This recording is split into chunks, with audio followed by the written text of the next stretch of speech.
I came here several times with my father when I was little, but stopped eating here as often after growing up. I hope the food here will be to your taste. Oh, don't worry. We haven't eaten at a hotel like this in a while. Paimon's getting excited already. In that case, I'll go order for us first. Please wait here a moment.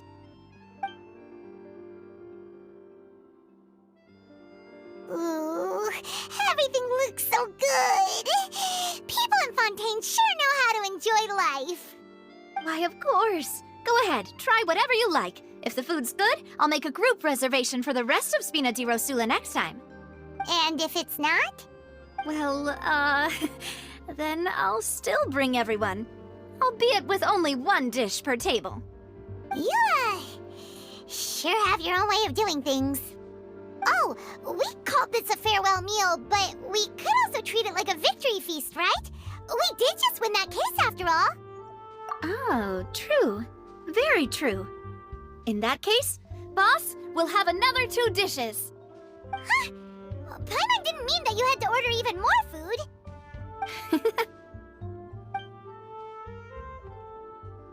Speaking of cases, do you think that the mastermind behind the serial disappearances will get caught soon now that this has all happened? Well, we've certainly taken a big step forward, but I feel that's about it. We know that there's an organization that means to dissolve these young women, but we still don't know what they are really after. If it hadn't happened right in front of us, Paimon wouldn't have ever believed that a person could be dissolved like that. Right? Yet it was because this was such a preposterous notion that the investigation could never really move forward before. Ugh. If only that guy could have finished speaking! We were so close to hearing who was behind it. In such investigations, even the smallest step can seem like a yawning chasm if the trail of clues is cut off. To be honest, I don't have high hopes for any follow-up that the authorities might conduct. It's not that I don't have faith in their ability, it's just that a different perspective is required in some matters. It's easy to guard against and deceive a single narrow perspective. A shift in thinking is required at such times in order to produce a breakthrough. Which is exactly why the Spina di Rosula exist. Those highfalutin folk are not all-knowing. That's why we exist. To seep into the cracks where filth falls through, where their watch fails them. That's the kind of problems we solve. Seems Paimon thought things were simpler than they actually are. It's all right. Well, this was supposed to be a farewell meal, so I doubt you have further interest in this business, right? Let's talk about something else. Like, what are your future plans? That's true. We didn't have a chance to speak to her after the trial ended. It didn't really seem like the right time or place to do it anyway. I see. So, your primary objective, which has been foiled so far, was to have a chat with the Hydro Archon. I've heard that there's a long line of people waiting to meet Lady Farina. I suspect you'll be waiting for quite a while, considering that you missed your chance today. Yeah, we've heard that she's super popular here in Fontaine, and that it'll be tough getting any of her time. Well, would you consider some more, unique ways? Perhaps even methods of, let's say, questionable legality? Guess that's Spina di Rosula's boss for you. Chock full of sketchy ideas. Well, what did you have in mind? Well, one way would be to infiltrate a performance troupe at the Opera House, only to abandon your act at the play's climax and ask to speak to her after the performance. I'm sure Lady Farina would be eager to see the ending, and would agree in order to finish watching the play, don't you think? Could you suggest something a little more practical? This plan seems pretty hard to pull off. We'd have to go learn how to act, and acting's really hard. All right, here's another. Find a way to conceal yourselves under her bed. Then wake her up in the dead of night and demand answers. Don't let her go back to sleep until she answers all your questions. I can personally testify that this one works. When I'm sleepy, I'll do anything as long as I can finally get some sleep. That might work, but that's not really the problem. The problem is we don't want to get ourselves arrested. Ah, valid point. I overlooked that part. I was just thinking about leveraging a person's desire for sleep. All right, no more joking around. Perhaps you could... Oh, I don't know. Cut the line when she's on a break. You did defeat her in court, clearing citizens of hers from false accusations. False accusations she had nearly upheld personally. I imagine that she feels quite ashamed about the whole thing. You mean that if we catch her while she's on a break, she might be too embarrassed to refuse? Oh, that does make some sense. Why don't we give it a try after this meal? You know, strike while the iron is hot and all. Huh? Paimon, did you drink my Fanta? Was this your drink? Sorry about that. Paimon wasn't really paying attention and the cup was right next to Paimon. Would you like to order another? No, it's fine. We're just about done here. Alright. Honestly, Paimon wouldn't recommend Fontaine anyway. It tastes kind of salty and icky. Is that so? Huh. Well, in that case, we'll have to blacklist the Fanta here then. If we're all finished eating, then I'll go pay. Yeah, we're stuffed. Thanks for the treat, Navia.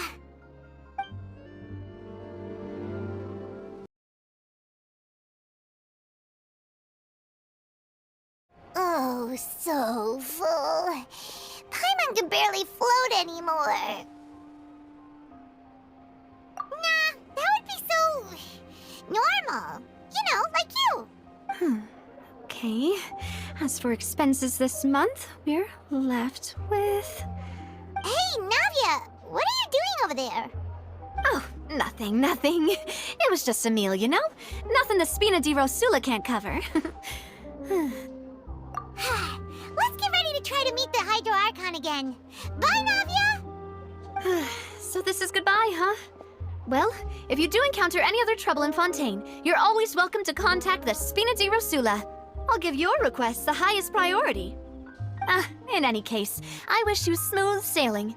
I'll see you again, partner. See ya!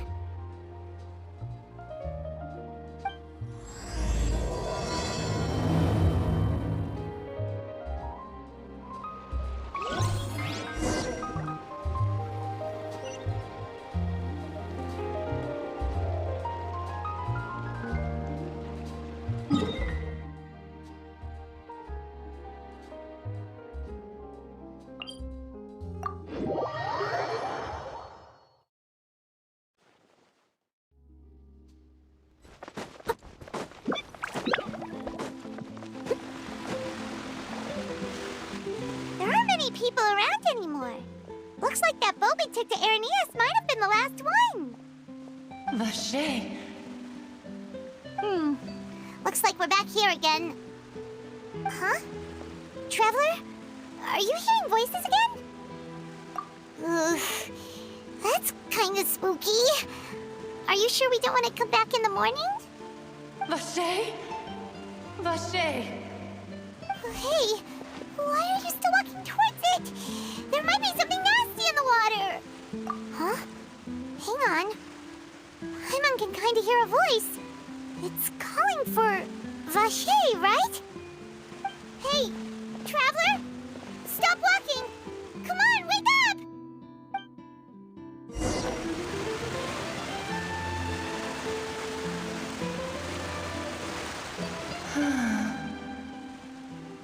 Vache, are you...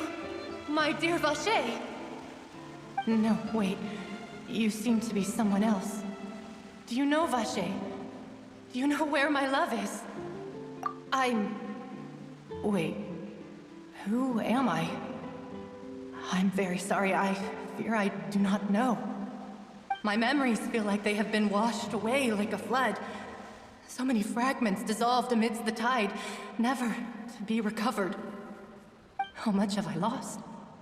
How many things that I once held dear while on land have I since forgotten? Yes, that is what I was once. But now, I am but the consciousness of one who is lost, therefore. I do not know how I came to be like this either. I only vaguely remember being covered in light blue water, and then all grew dim.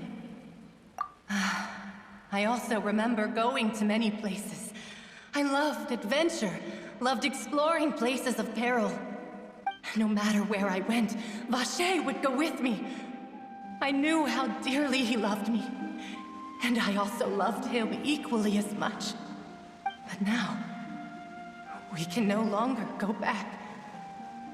The pain of such parting, I never knew how heavy it could be. No, our reunion no longer has any meaning. There is no way for us to create any new memories. The thought of me gives him no succor, so let it lie forgotten beneath the waters. If you meet Vacher, tell him not to look for me. Tell him to move on. That is the only thing I still remember. Perhaps that is so.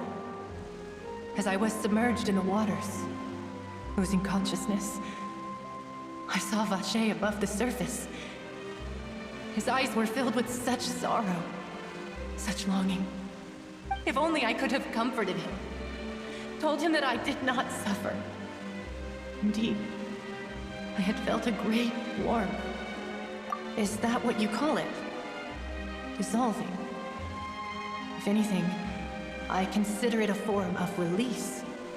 It was a state of neither fear nor frenzy, with only an endless peace, like the water's still surface. I could also liken it to being a thirsty person who drinks water for the first time, and only then sees how they have lived for so long in a world of endless want and anxiety. I think I hear your companion. It's time for you to go, I think. Farewell, then. I am glad that you were able to sense my presence. Remember, if you see Vacher, tell him not to seek me out any longer.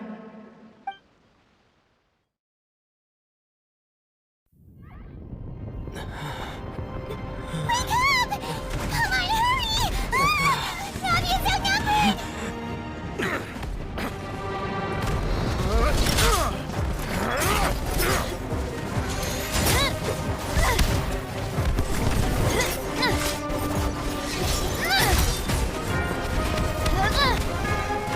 Demoiselle, look out!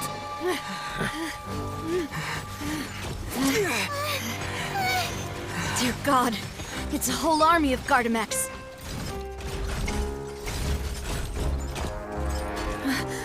Chlorand?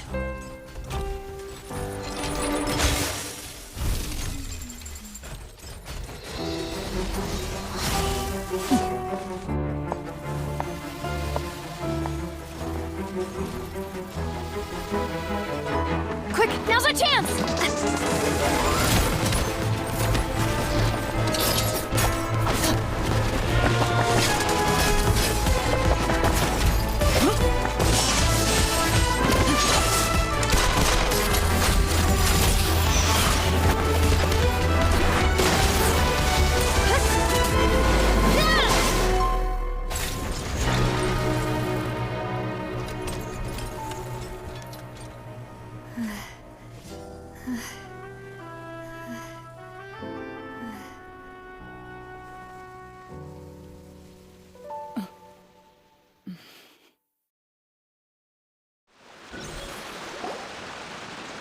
I should thank you for lending us your sword there, Chlorand.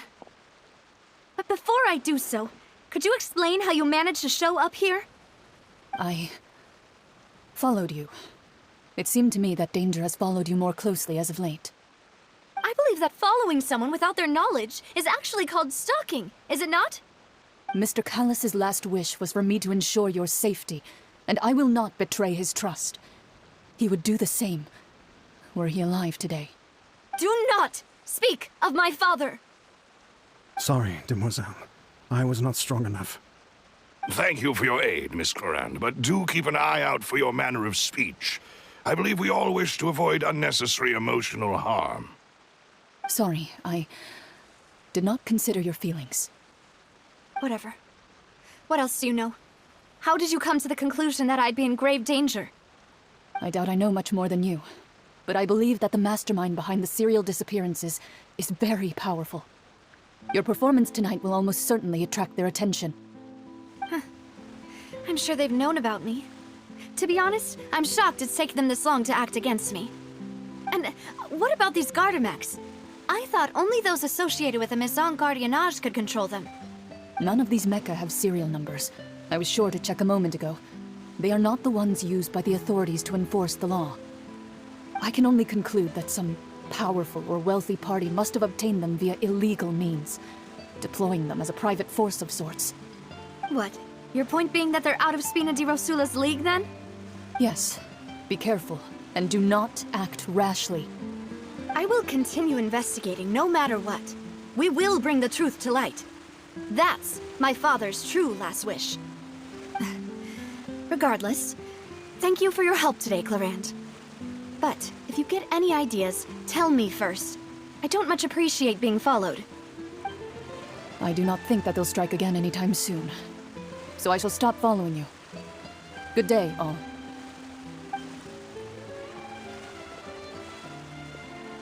Right.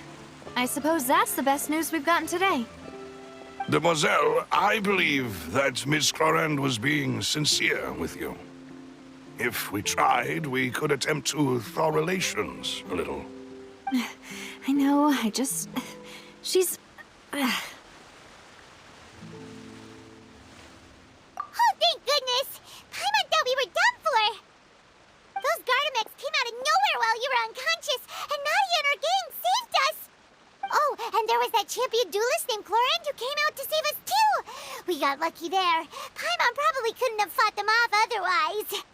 Oh, come now. Forget all that polite talk. That wasn't really a farewell meal we had back there. Not for me, anyway. In truth, I hope that every meal we have together shall be a victory feast. As such, we're still partners. There's no need to thank me. It will take 50 years for me to match Demoiselle's magnanimity.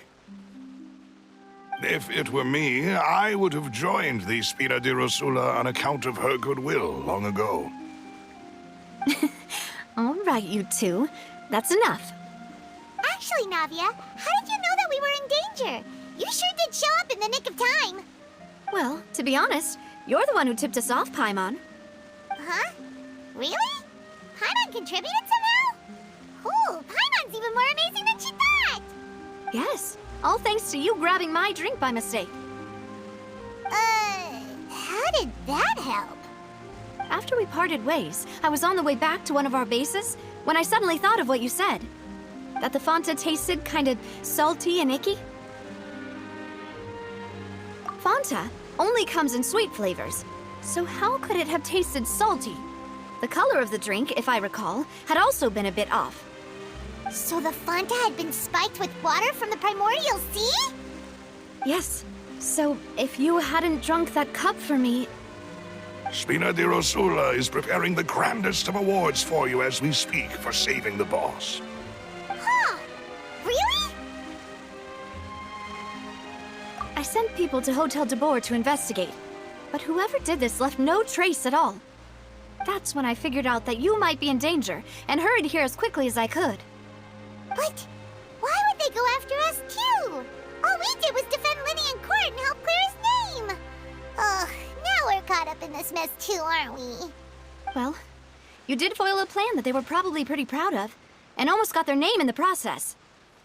Speaking of which, did anything strange happen when you drank the primordial seawater?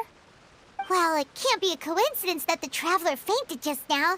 He said that he heard that voice calling for Vache again. Oh, and this time Paimon heard it too, but it was real faint.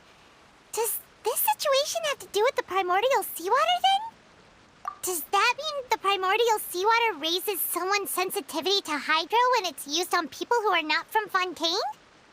That doesn't sound like too much of a bad thing, to be honest. New intel? While you were out cold? Well, let's hear it, shall we? Oh, that is important. Vache. That name doesn't ring a bell. I suppose he hasn't stepped forward as a witness in court lately. Since he saw that young woman dissolve, he was at least at the crime scene.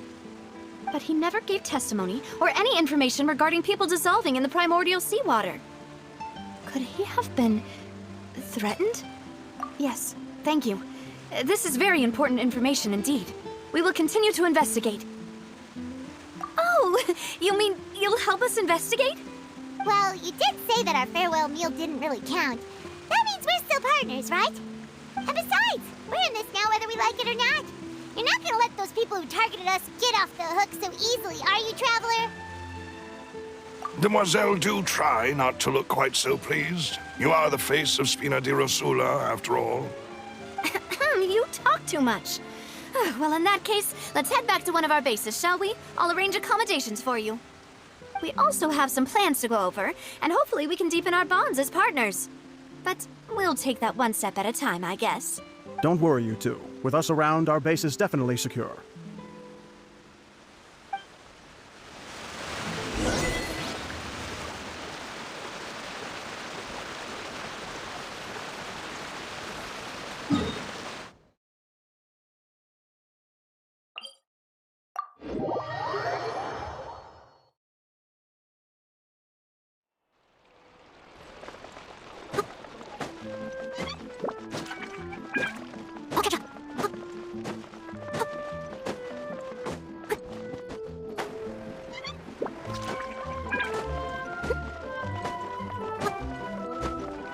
Someone needs assistance.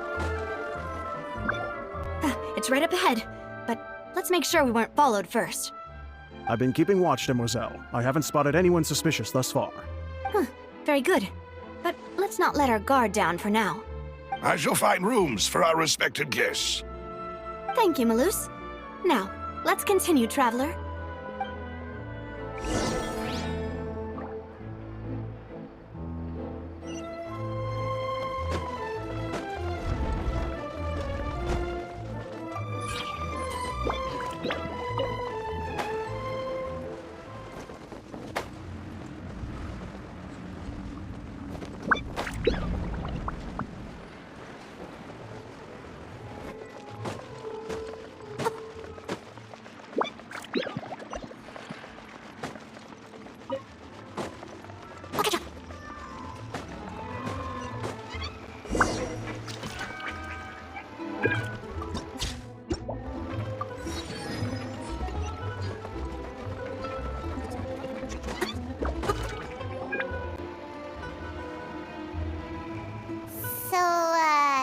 This is your base? It's not quite what Paimon imagined. Your accommodations have been arranged. Under the present circumstances, I can confidently say it's the best we have. Well, our funds have been a little tight lately. After all, we don't allow illegal or unethical profiteering. In fact, our funds often come from citizenry who support us. Seems like it's tough times for everyone. But if you have the support of the people, that does sound like it's worth it. To be honest, our financial situation was a lot better back when my father was in charge a few years ago. I'm afraid I'm not quite his equal. Your father, he was the previous boss of Spina di Rosula, right? How did he... Demoiselle, if you'll allow me to explain. No. I'll explain it myself. I suppose I couldn't run from this topic forever. And as partners, this is something I hope they can understand. My father's name is Callus. Yes, the same one they call Callus the Unfaithful in the streets. 3 years ago, he was accused of murdering his own friend. But he chose a duel to defend his honor instead of standing trial. He died in the duelist's ring. Oh no. But I do not believe my father was a murderer. I'm sure he was set up. At the time, I believed that if he only stood trial and was duly investigated, something amiss would crop up and prove his innocence. But strangely, he not only requested the duel himself, but rumor has it that even after being seriously injured, to the point where he could be deemed as having lost the duel, he refused to surrender, determined to die in the arena. 3 years later, I still don't understand why he did that. How could he protect his honor if he's dead? If anything, he gave up his chance to defend himself. The closest piece of info I have is that my father had been investigating the serial disappearances case at the time of his death. Ah, so that's why you're so determined to get to the bottom of that case. That's right. I've also tried to investigate the murder my father was implicated in, but I haven't found a single new clue in my countless reviews of the investigation records. However, I believe that if the murder case is related to those behind the disappearances, they must know something. I must know what really happened. Was my father coerced? Framed? Even if he really did kill his friend, I must get to the truth. If only he'd been more open with me when he was still alive. He even hid the fact that my mother died due to complications when giving birth to me. And now, here I am investigating his death. You really are a handful, aren't you, Papa? Demoiselle, please, if there is anything I can do, anything at all. I also will never believe that Master Callus murdered anyone. There are none whom I respect more than the two of you, Demoiselle. Master Callus did so much good in life, yet all it took was one murder case for him to be dubbed Callus the Unfaithful. Even our supporters decreased greatly due to that incident, hence our strained finances at present. Wait, if Callus was such a good man, wouldn't people at least be a little suspicious when he was accused? No. Perhaps people just revel in that kind of drama. It's not something exclusive to people from Fontaine, really. Everyone's like that. People love watching the evil turn over a new leaf, but they also enjoy watching good people fall into an abyss from one slip-up just as much. But how could... never mind. If Callus was really falsely accused, we have to find the truth. He didn't deserve to have that happen to him. There is one other thing. Master Callus's opponent in the duel was Ms. Clorand. Oh, her? Well, then, isn't that as good as saying that she was the one who killed him? Yeah, that's not the sort of thing that you can just let go and move on from. Ms. Clorand has always placed great emphasis on the honorable nature of the duel. If her opponent doesn't yield, she will not stop either. She knew Master Callus beforehand and greatly respected him, but seeing how he was resolute in the arena, there was only ever one choice she could have made. It's not that I don't understand her at all, but I just can't deal with this yet. Don't worry, Navia. Paimon knows how you feel. You don't have to force yourself to do that. Afterward, Ms. Clorand told us that at the start of the duel, Master Callus requested that she ensure Demoiselle Navia's safety. Yes, that is our understanding as well. Oh, Papa. What madness drove you to ask the person who killed you to take care of me? All right, anyway, that's the information I wanted to share with you. Even if it did sound like I was just complaining towards the end. Thanks. You two should go and rest. This was quite a day after all. Yeah, Paimon's beat. Please, relax and get some sleep. We will ensure you rest soundly.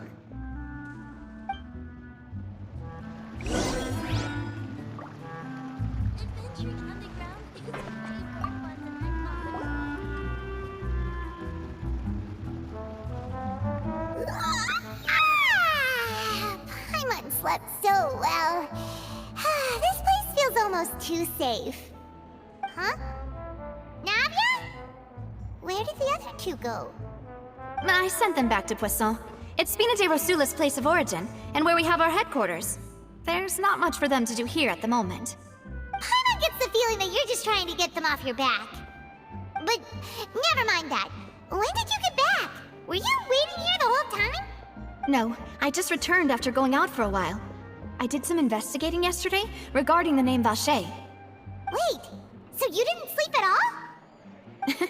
How could I after having such critical new evidence appear? Guess Paimon wasn't speaking for everyone just now, huh? Unfortunately, this name seems to have been wiped from existence. It doesn't seem to have a match anywhere. I suspect that those behind this have already taken steps to hinder an investigation from this angle. But that does prove that this Vacher person is a key witness in the incident. Does that mean we're too late, though? No, there is one ray of hope. One place in Fontaine that they would find almost impossible to threaten, no matter how much they wanted to. And that is the archives kept by Chief Justice Neuvillette. A place where detailed files on all the cases in recent years are kept. If the Oceanid you met is one of the young women who went missing recently, we should be able to find some related information there. So Neuvillette maintains an archive of case files? Whew. Guess that's the hard-working Chief Justice for you. In that case, let's go talk to him, shall we? Aren't you coming along, Navia? Did you get tired? No, it's nothing. Let's go see the Honorable Chief Justice.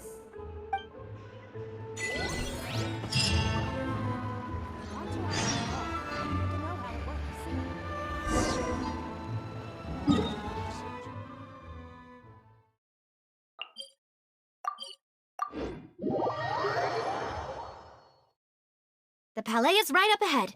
Come on.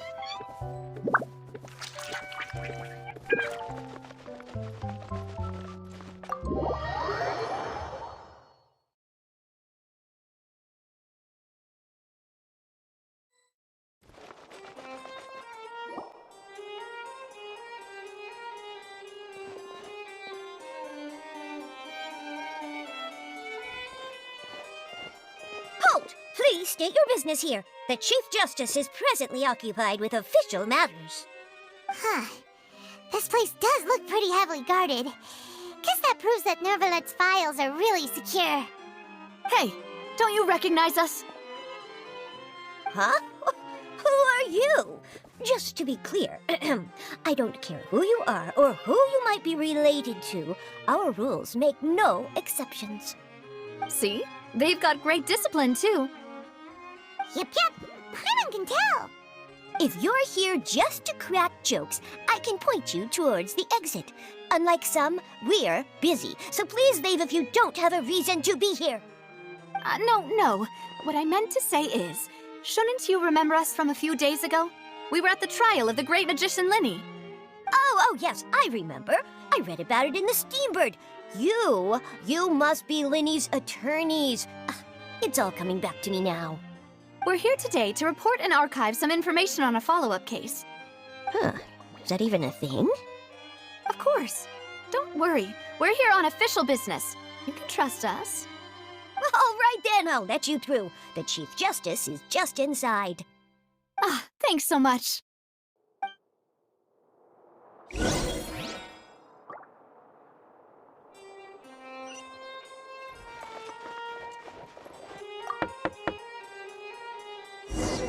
Please come in.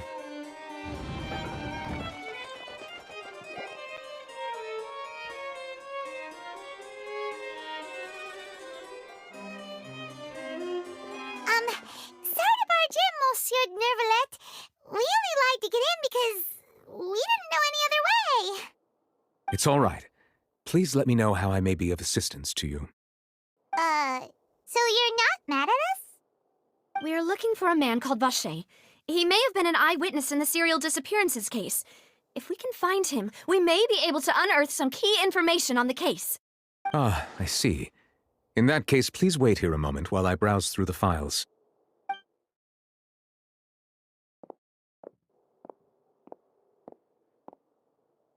Who knew that Neuvillette would be so easy to talk to?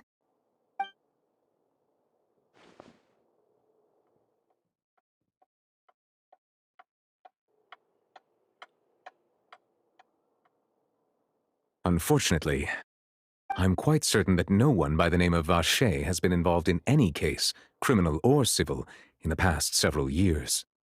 There are no records of him either in the files or in my memory. Traveler, what if it was really just a dream? Is that so? All right then. Thank you so much, Monsieur Neuvillette. We'll take our leave now. Ahem.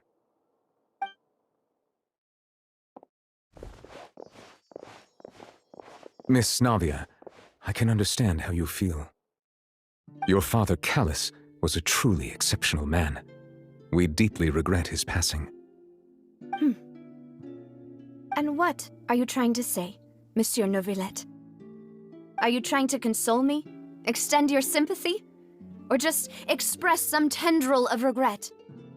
No, you are not trying to do any of that. I can hear it in your voice.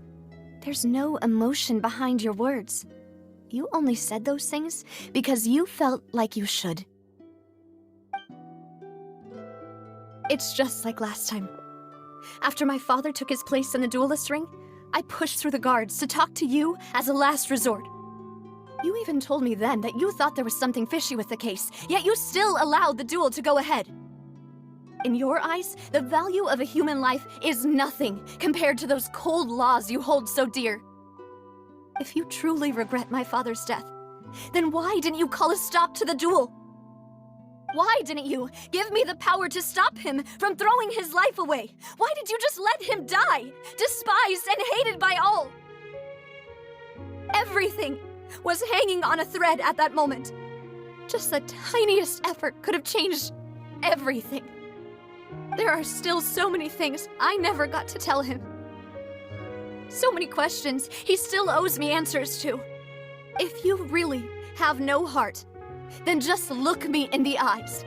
I, Navia, will show you the true meaning of regret. I'm sorry, Miss Navia. You and my father are truly alike. You keep all kinds of things in your heart and never say a word to anyone. It's not so much that you can't feel, but that you would never express anything. Oh well. In any case, everyone already knows full well the apathy of the Chief Justice. My apologies for taking my emotions out on you, Monsieur Chief Justice. Let's go, Traveler and Paimon.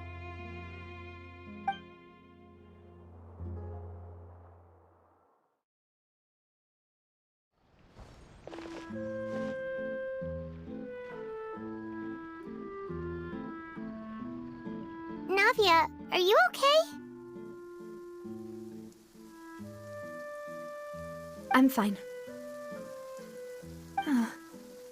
Rain. It's raining. You're right. Wasn't it still sunny when we went into the building? And there shouldn't be any active trials today. How strange. Now that I think of it, on the day my father was convicted of murder, it was also raining. What is it? Did you think of something? Yeah, he was outside. It was uncovered and the rain could fall there. Why? Do you think the rain could have affected the crime scene? That thought has occurred to us before. We've even expanded the search area to try to account for that, but didn't find anything of value. Oh? Wait. You don't mean... So you're saying that the true murderer could have been turned into water and then got washed away with the rain? Yeah, and if that's what had happened, then no one would have believed your dad, even if he explained what he saw to the authorities. I really think I found a true genius for a partner. You're completely right. How did I not connect the dots earlier? All right, let's go to Poisson. With this new lead in mind, we'll get to the bottom of my father's case for sure. Yeah, we're gonna make progress for sure this time. Do you want to go with me now? Or do you want to head over by yourself later?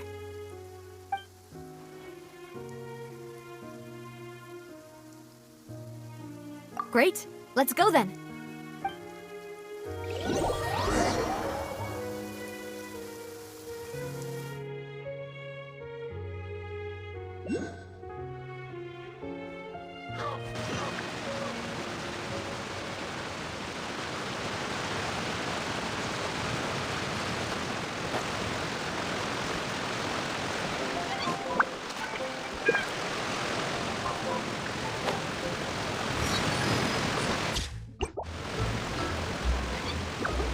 Whoa, what a huge ship! Why would a ship be anchored at a place like this? There's no need to be so surprised. While it may look like a ship, it's actually Spina di Rosula's headquarters. My father was the one who asked for it to be built like this. Perhaps our taste in exterior design is the only thing we occasionally had in common. A gigantic and glamorous ship embodies discovery, opportunity, ambition, and conquest. It symbolizes Spina di Rosula's bright and limitless future. And Paimon thought you were bluffing when you said Spina di Rosula had a glorious past. Paimon was confused why a group with such a history would live in the sewers. But now that Paimon has seen this ship for herself, she's been convinced.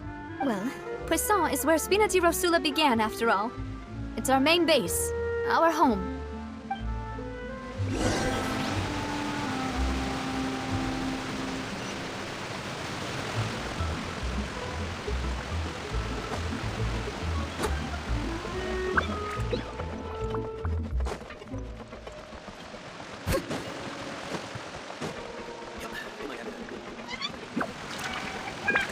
Someone needs assistance.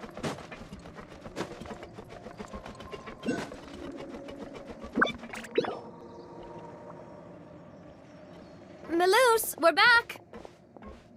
Apologies for the wait, demoiselle, and our most important partners. You said before that you still had some business at the court. What brings you back to Poisson so quickly? About that. It's because my partner here reminded me of something really important. You see, what if my father's case had something to do with water from the primordial sea? You still remember, right, Melus? On that night, it was raining? Yes, the case was quite similar to that of Mr. Linney's. Both were what you'd call impossible murders. Could you tell us a bit more about what happened before? Yeah, of course. Many years ago, something called synth began to gain popularity in Poisson. At a glance, it was a kind of drink that could excite your mood and produce many pleasant hallucinations. Wait! Didn't that guard guy who turned into water also mention that the primordial water could be used to produce some kind of potion? Yes, he did. Considering what we know now, it's almost certain that synth is created using water from the primordial sea.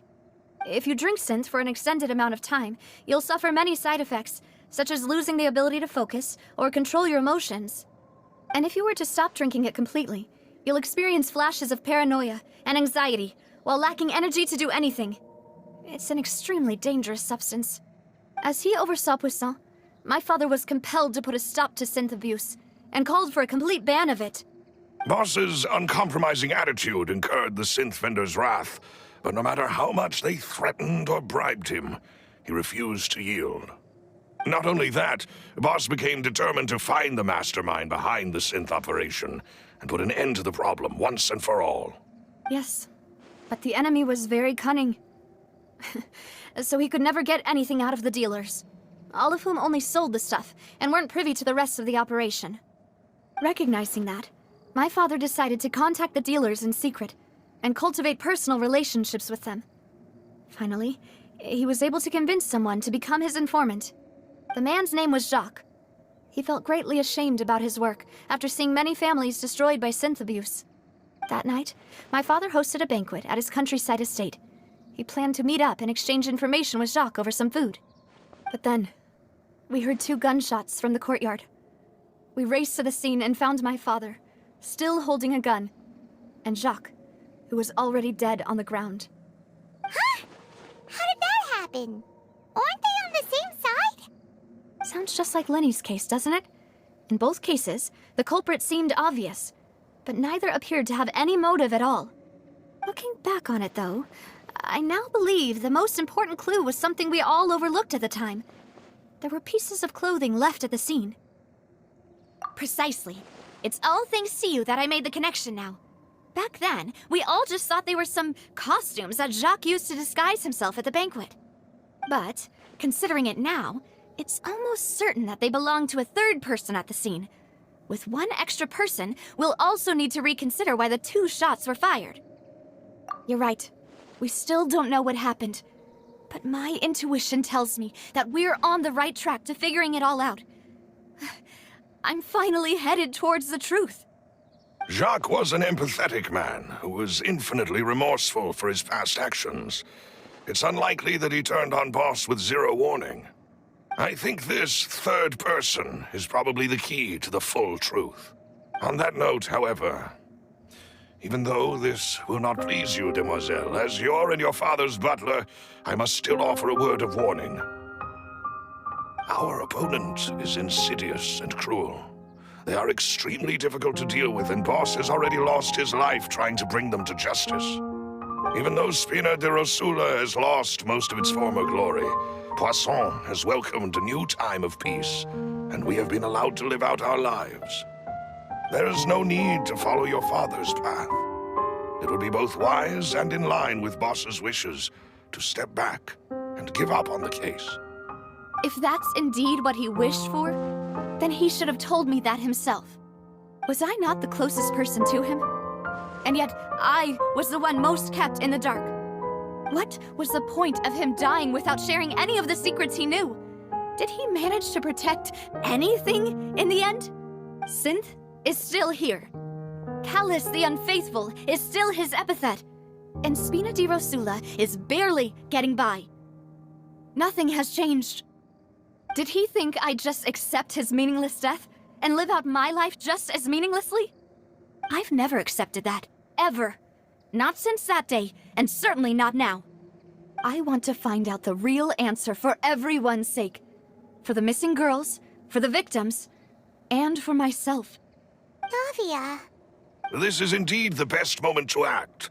Your partner appears to be quite reliable, and more importantly, Demoiselle, I think you're also ready to take this on. So you do know something else, Malus? Yes, I do. In fact, even before that banquet, Boss already knew of the connection between Synth and the serial disappearances case. But what drove all the tensions to the boiling point was the revelation that you, Demoiselle, had been selected as the next target to disappear. What? Boss also didn't tell you that he had been diagnosed with a rare illness. The doctors told him that he had no more than 5 years left to live. And the serial disappearances case caused him great anxiety. 5 years was nowhere near enough time to resolve this long-standing conflict. But once he passed away, all the danger would pass on to you. Knowing all of this, he decided to use one final intimidation tactic before his death. He claimed to have already gotten his hands on some key incriminating evidence for the other side, and even told some members of Spina di Rosula about the details. But as long as you remained safe, he would not share the evidence with the public.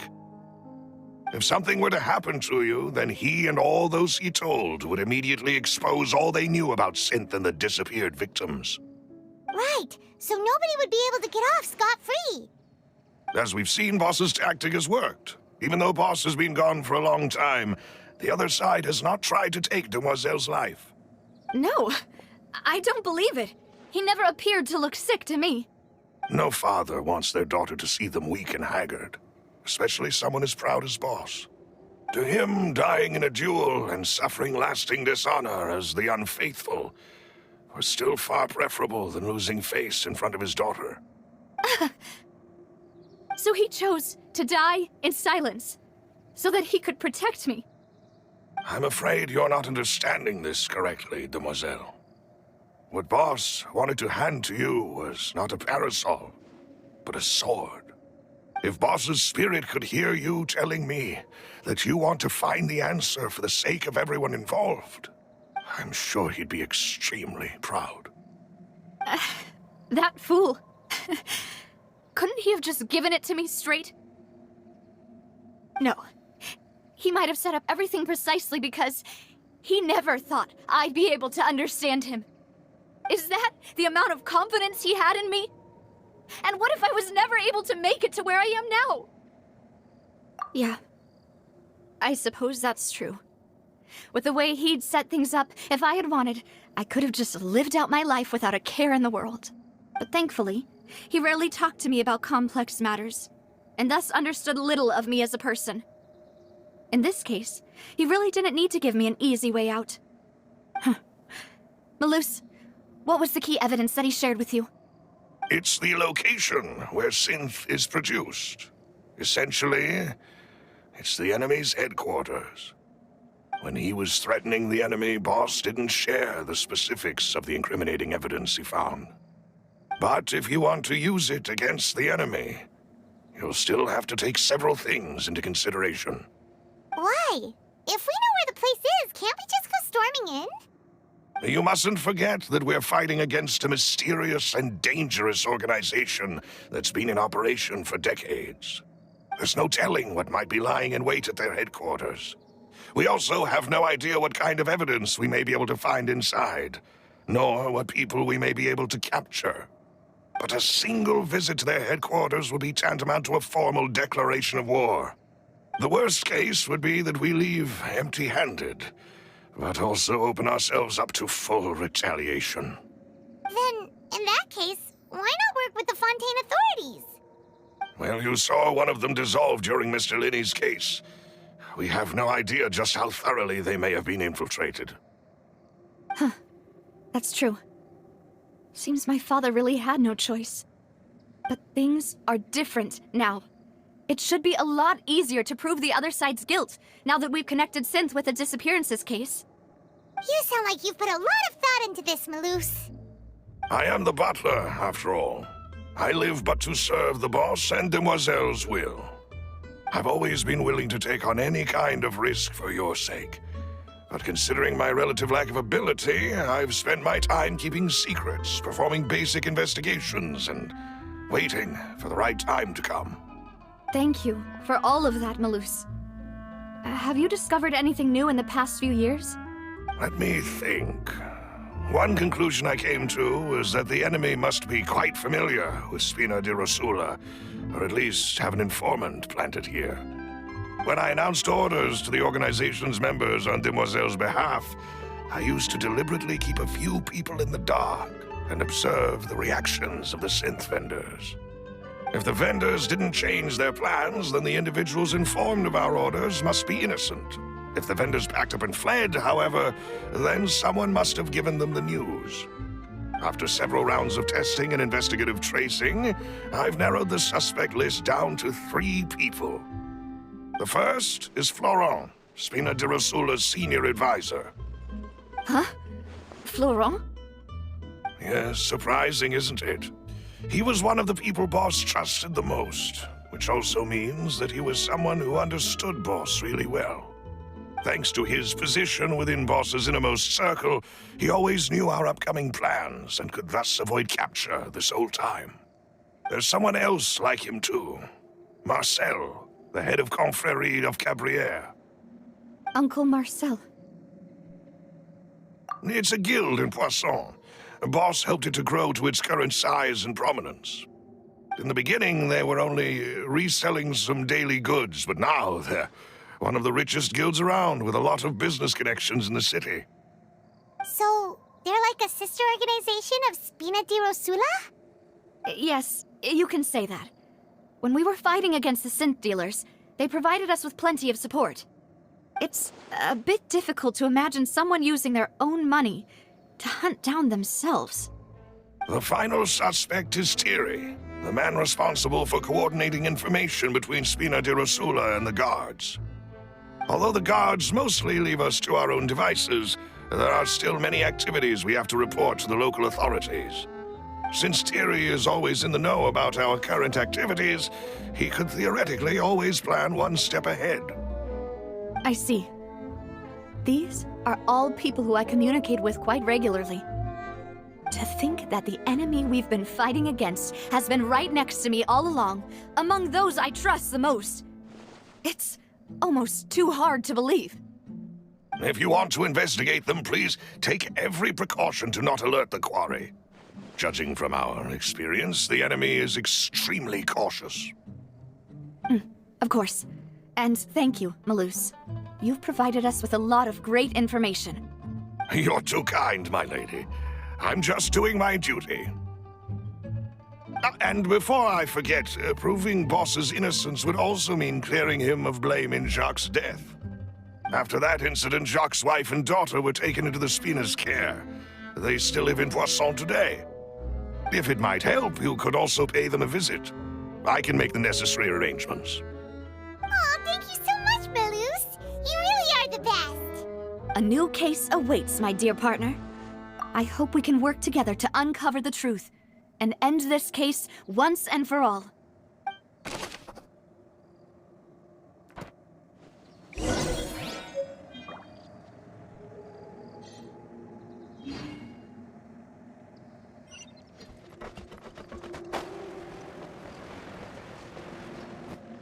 It is settled, then.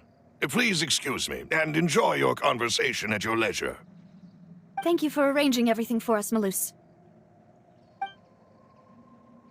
Excuse me, miss. Do you need anything from us? Hey, Navia's all quiet. This isn't like her at all. I'm sorry that I only came to visit after all this time. After what happened, I didn't know how I was supposed to face the two of you. Ah, if it's about that, there's no need to apologize. After my husband died, Spina di Rusula sent us a lot of mora and support. I understood your guilt and apology to be genuine. But aren't all of those things nothing compared to the loss of Jacques? I can understand the kind of pain that comes with losing a father so needlessly. You don't understand at all. I didn't know how to face you, because I didn't know what I could possibly bring as a consolation gift. I know only the full truth could bring closure to you, and to all of us. I'm sorry. I appreciate the sentiment, but you don't have to carry all that guilt. On the matter regarding my husband, my daughter and I have more or less found our answer already. Would you mind sharing it with me? I really can't believe that my father could ever bring himself to shoot Jacques. I always knew that my husband's money was earned through others' suffering. He told me countless times that if he could turn back the clock, he would never go into the synth business again. He had many regrets, and felt that he took the idea of providing for his family too literally. For the longest time, he thought mora was everything. So when Mr. Callis came to him with a proposal, he accepted it almost immediately. He tried to be as careful as he could, but even so, he was still found out by the higher-ups. They found out about his betrayal? Papa didn't say that exactly, but Papa did tell me that I should never be ungrateful. Before he left that day, he told me that he had no choice. It was only later that I realized it was his final farewell to the two of us. I don't know that for sure, but you could say that's the conclusion I eventually came to. Which is why I'm the one who should feel guilty. Callis had always taken great care of us, both when he was still alive and after he passed away. Even if he fired the shot that killed my husband, it was likely in self-defense. It is impossible for me to hate him for what he had done. But Mama, why is Papa still the bad guy if he did the right thing? Papa always wanted to be a good man, so why did he have to do a bad thing in the end? Well, things aren't always as they seem. You still feel like your papa was a good man, right? Yeah, Papa was a really good man. The best in the whole world. Then you should hold on to that. If a good man had to do a bad thing, then he must have had his reasons. Regardless of whether he left you a parasol or a sword, he must have done so to give you a better life. Oh. Thank you for everything you've told me. I will definitely find the truth. The current state of things is not something I'm willing to just sit back and accept. Thank you. I'm very grateful to hear this from you. Even though your personality is quite different from your father's, your determination when you speak is really similar. You really think so? That's the first time anyone said that to me.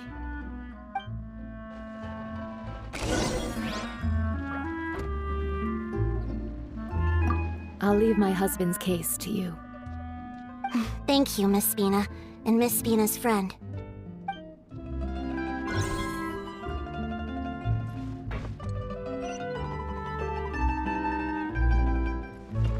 Are you okay, Navia? I'm fine. Don't worry. Let's investigate the 3 suspects next. Laurent should be nearby, and we should be able to find Thierry and Uncle Marcel in the city.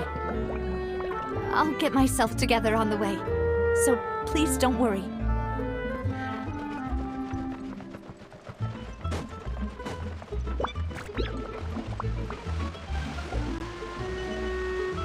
Greetings, boss. How may I be of assistance today? I'm sure you've heard about what happened at the Opera House. Someone got turned into water right in front of us. Yeah, I've heard. With something that dramatic, I'm sure journalists will milk it for all it's worth. And it'll be all the talk for the next several weeks. It also reminded me, on the day that the incident happened with my father, it was raining outside, and we found some clothes left at the scene. After my partner here put the dots together for me, I feel like we should try to reopen his case. Can you do me a favor and try to recall what happened that night? Let me think. Mr. Callus was feeling pretty upbeat that day. So he was drinking and bantering away with us at the table. After that, he told us that he wanted to go get some fresh air. So we let him go without thinking much of it. Who knew that we would hear 2 gunshots ring out right after? My first reaction was that Mr. Callus's life was in danger. So I grabbed my holster and made a mad dash toward the scene. But when I got there, it was already too late. Mr. Callus was standing over a dead body with a gun in his hands. All we could do was look back and forth at each other, not knowing what to say. So you also remember 2 gunshots then? Indeed. The guards said that the first shot didn't hit anyone, while the second killed Jacques. But I've never really bought that explanation. Reason being, Mr. Callus had left his gun on the table. I even made sure to confirm that before running to the scene. But according to the guards, that doesn't mean he couldn't have had other guns on his person. About the clothes left at the scene that you mentioned, do you think there was a third person there who was turned into water? At least from our perspective, my father had no reason to kill, so he would also have no reason to bring an extra gun with him. The gun he was holding probably belonged to Jacques, or a third person on the scene. Yeah, that makes a lot of sense. So you're saying Mr. Callus ended up with the gun because he seized it from one of the other guys? But hold on. If that's what had happened, then why didn't he share the truth with any of us? He didn't even want to face the Oratrice machine, and chose instead to prove his honor in a duel. Did he lose all faith in the courts after seeing someone dissolve right in front of his eyes? About that, Malus told me a thing or two, so I think I can understand why he committed to the duel. I'll tell you everything once the whole truth has been revealed. I understand. Then I'll leave Mr. Callus's honor in your hands, boss. And if I may just say one more thing. The whole Callus the Unfaithful epithet has been a thorn in my side since the day it was invented. Many people have laughed at me for still calling him Mr. Callus, even after so many years have passed. But it was Mr. Callus's trust that allowed me to rise through the ranks of Spina di Rosula and live the life I lead today. No matter what others might say, he'll always be the man I respect the most. And he'll always be my boss. Don't worry. I will definitely find the truth. You and all our other comrades at the Spina deserve to know the truth as well.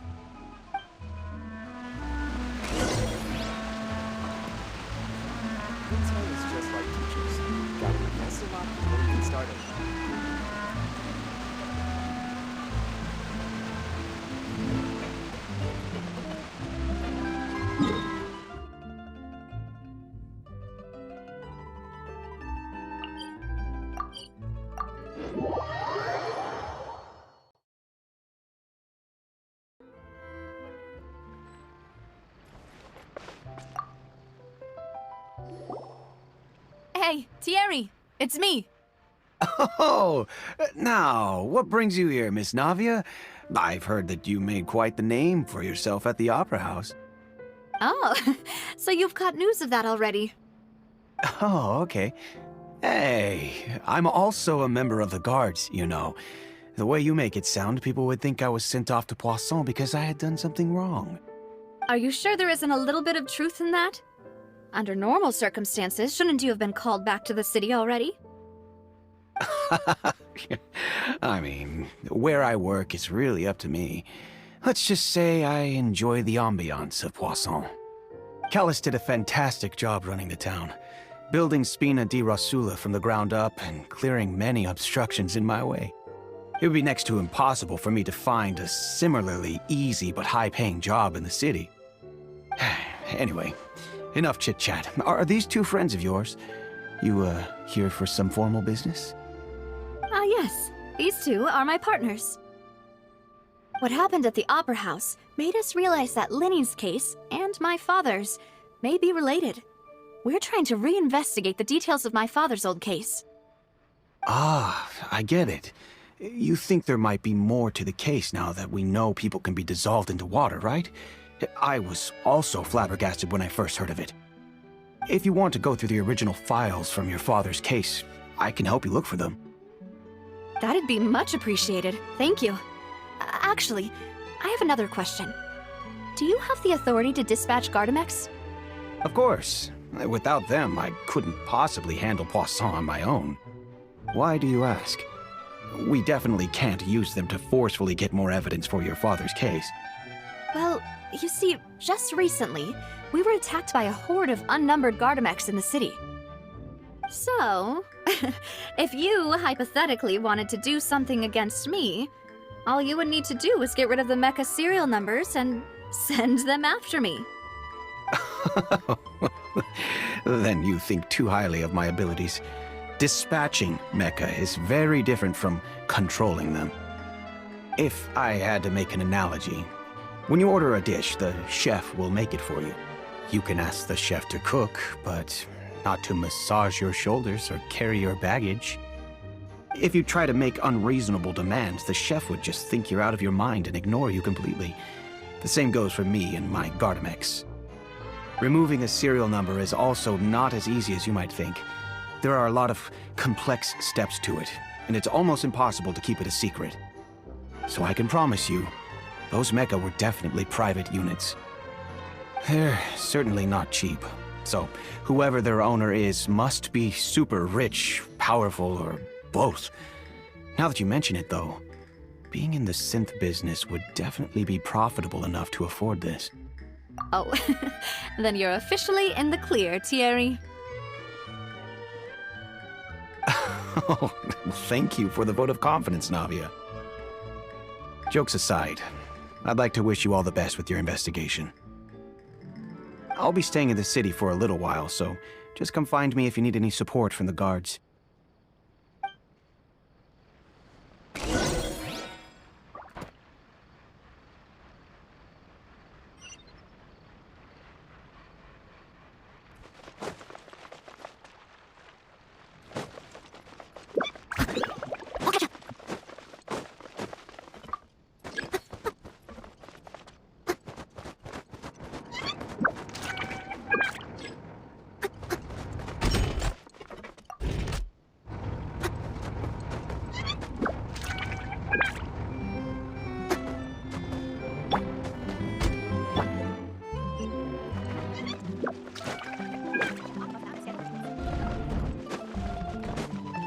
Someone needs assistance.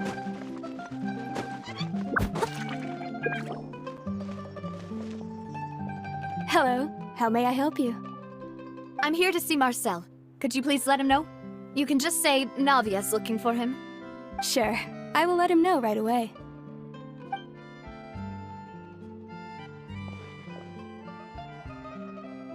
Ah, Navia, hello. Sorry to keep you waiting. I'm not as young as I used to be, so my legs are giving out a bit. Oh, it's all right, Uncle Marcel. There's no need to stress. I just wanted to talk to you briefly about what happened in the Opera House. I'm sure you saw everything too, right? Yes, I've never seen anything so strange. Oh, you were at the Opera House too? That's right. I went there with Navia to see the magic show. Who knew it would turn into a whole murder mystery? I also witnessed your marvelous sleuthing work. Quite impressive. To beat the Hydro Archon at her own game on her own turf, I can already imagine everyone in Fontaine discussing your exploits over a few glasses of wine. Oh, Paimon doesn't want to become the talk of drunkards. Apologies. It's just how Fontaine is as a nation. Everyone loves drama and theatrics. Uncle Marcel, you've also noticed that other thing, right? The fact that humans can dissolve in water? Yes, I was reminded of your father's case right away. Is that what you're investigating now? Exactly. I still don't have much solid proof, but I can sense that the other side has already begun to act. Oh, And what makes you say that? We were attacked on Araneus by some unnumbered Gardamex. And there was also an attempt to get me to drink water from the primordial sea. If not for the vigilance of my partner, I probably wouldn't even be here talking to you right now. Oh, you're giving us too much credit. Wasn't it you who protected us? Alas, it seems things are heating up again. The peace that Callus sought so dearly will soon become a thing of the past. But rest assured, Navia, Poisson will always remain a safe haven for you. If you're scared, you can always return there. If anyone dares to lay their hands on you there, the Confrérie of Cabrières will use its funds to the last Mora to bring them to justice. Thank you, Uncle Marcel. But I don't intend to go into hiding. I'm going to strike while the iron's hot. Do you have any new thoughts on my father's case? About that. Sorry, my age is catching up with me, so it'll take me a while to recall my memory. The Confrérie was responsible for that banquet, so I was out and about the whole time making sure things were running smoothly. I didn't even have the time to drink with the guests. Then I heard the sound of a gunshot, and the rest was history. Oh, it's okay. No need to push yourself. We'll ask around some more, see if there are any valuable clues elsewhere. Sounds good. Just let me know if you ever need Mora. All my wealth comes from Callus's patronage and support. I'll spend however much it takes to clear his name.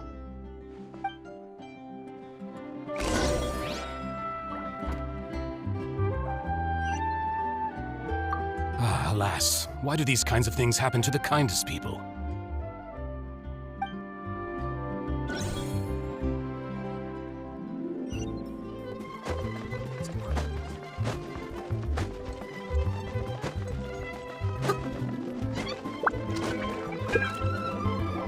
We've talked to all three suspects, purely based on their conversations with me. None of them sounded particularly suspicious. I suppose that's to be expected, though. If a single conversation's all that's needed to find them out, then my father wouldn't have needed to investigate the case for so many years. Anyway, even though we didn't make a breakthrough, let's still compile what we were able to find. But where should we start? Ah, you're right! Flora mentioned that Callus probably only ended up with the gun because of circumstance. That makes sense. According to Jacques' family members, he already told them that he had been discovered, and that he had no choice before he left home that day. If I had to guess, he probably received an order from the synth boss to kill my father. Had he refused, he and his family's lives would have been forfeit. So, Jacques fired the first shot? Oh? And why is that?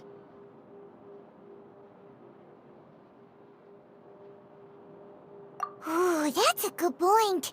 Jacques probably already knew that he was just being used as a tool for murder. And once he had completed his mission, he'd be of no more use to his boss. So, what would make more sense from his perspective would be to turn his back on the Order and seek protection from my father. Makes sense. But without evidence, that's still just a theory. Besides Jacques, the attack from the Gardamex has been bothering me quite a bit as well. It's obvious that our enemy has become more antsy after the secret of the primordial seawater was revealed.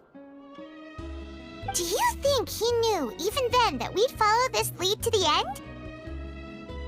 Given everything that's happened since, it's quite possible. But who among the three suspects would have the ability to control privately owned Gardamex? Uncle Marcel? My father did really trust him. And they worked together on a large number of projects. Maybe that's how he got to know Jacques. And with funds from the Confrérie, he could also afford a large number of Gardamex. It's still really hard for me to imagine, though. After all, Uncle Marcel has been around since I was just a child. Also, wouldn't this mean he has been spending a whole lot of Mora and energy to fight his own synth business?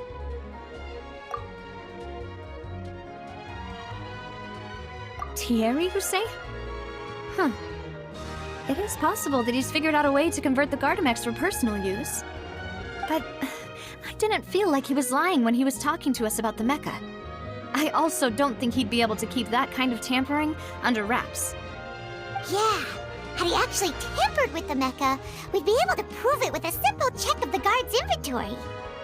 If the mecha were taken from the guards, it should be pretty easy to find out when and how that happened. Florent? It is true that he was closest to my father, and thus had the best chance of learning about his dealings with Jacques. But as Spina di Rosula's advisor, his work mostly deals with personnel and security, so he shouldn't have much means when it comes to finances. So you're saying he's too broke to afford a mecha army? Exactly. He can't. And even if he could, I don't think he would be able to dispatch a whole group so quickly. Who could it be?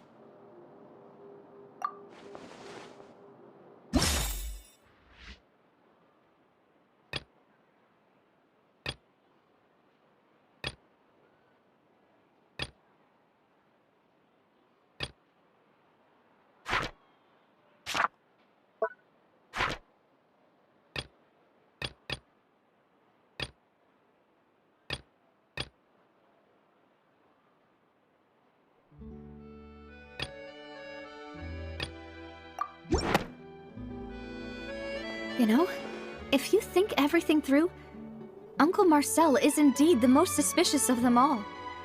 Could we be missing other suspects? Malus didn't know about the people turning into water thing when he narrowed it down to these three, did he? Malus has always been very reliable, and his judgment of others' trustworthiness has been fair and well considered. When he laid out his case for the three, the rationale he gave me made a lot of sense as well.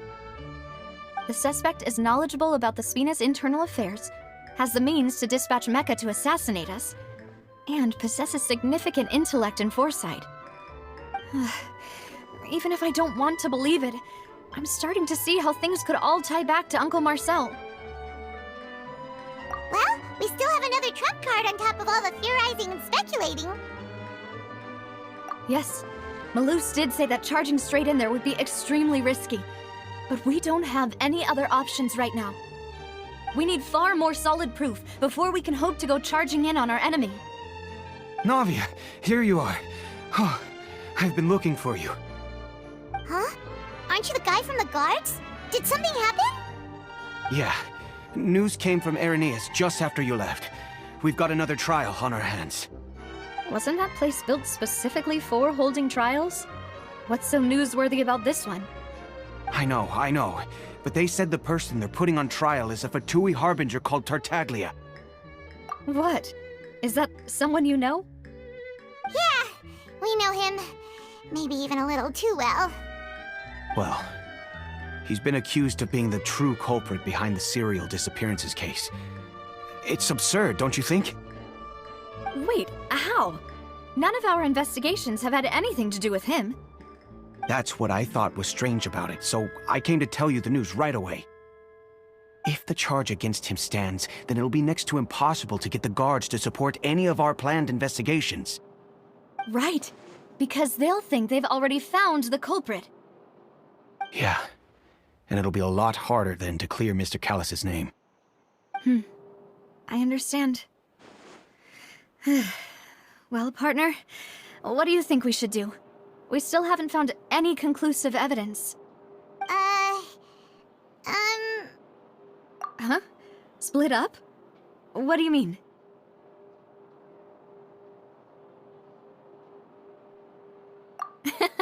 Just as expected of my partner. Since this is a trial about the serial disappearances case, the culprit's attention will be focused on Irenaeus, leaving his home base wide open. You're right. This is our best opportunity. All right then, let's do this. I'll stall them at the Opera House and charge Marcel as the true culprit. I won't have any chance of making that charge stick, though, unless we find more evidence. It'll be up to you to make it back in time and hand the decisive evidence to me. We'll help you, just like you helped us in Linny's trial. Demoiselle, please allow us to accompany you. I'm ready. Ah, Malus, Silver, when did you two get here? We heard that you'll be leaving Poisson and figured that you might require our assistance. It's our hope that your confidence will be bolstered with the two of us by your side. Thank you so much. Then, let's make haste for Irenaeus. Paimon, Traveler, I'll see you at the Opera House. See you then!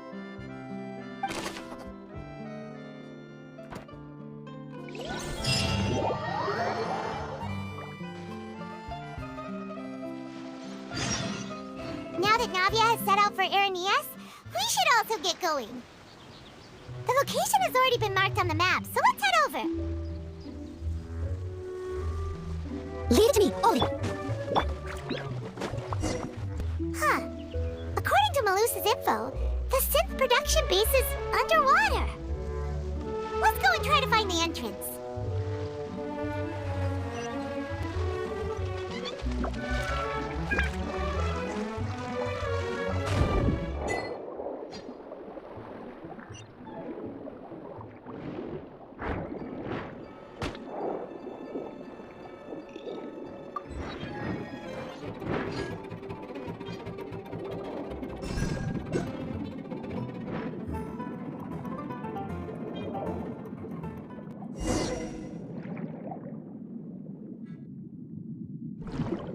Finally found it!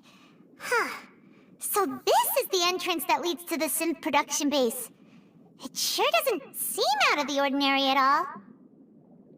Ah, you're right. An important place like this is bound to have a ton of protective measures and mechanisms. Navia's probably arguing up a storm right now to stall for us.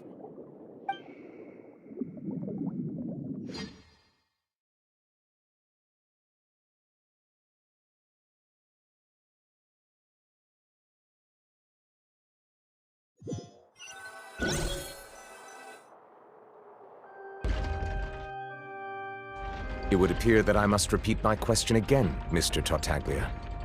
Do you accept the charge that you are the true culprit behind the serial disappearances case? To be perfectly honest, I don't understand your country's complicated court system, or the reason why I'm being charged with something I've never even heard of. However, I did hear that people who have been charged can choose to participate in a duel to clear their name. Is that right? In which case, as long as I accept the charge, I can have an all-out fight with that champion duelist Clorend, right? I've got to admit, that's one of the most enticing offers I've ever received.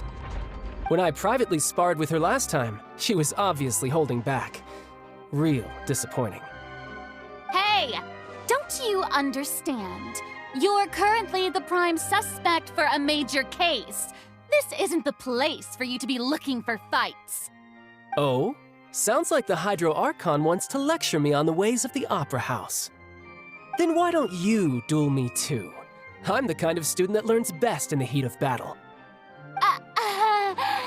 No. That's not what I meant.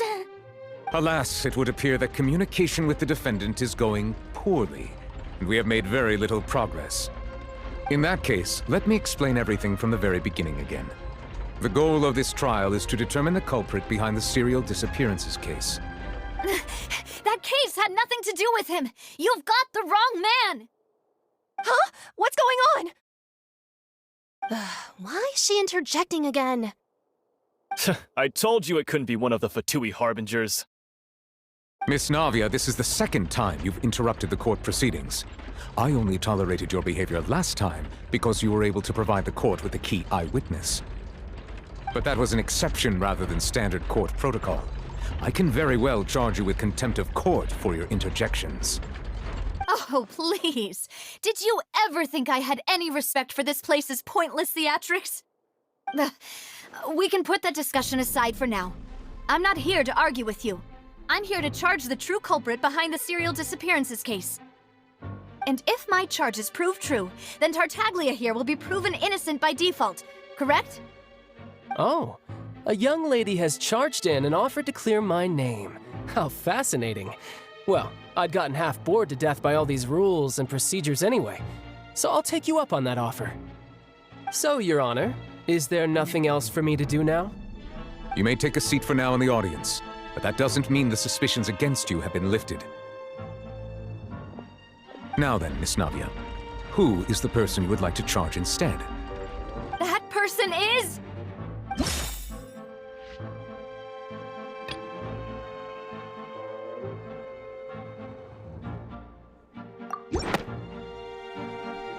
Marcel, the head of Confrérie of Cabrières!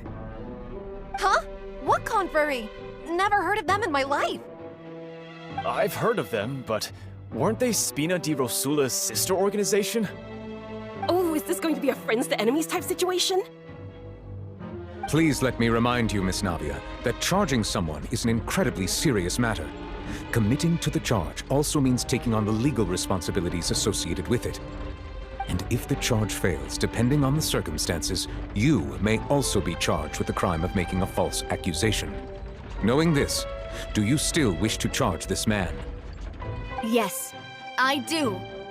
In that case, I declare the charge to be valid. Miss Navia and attorneys, please take your places on the court.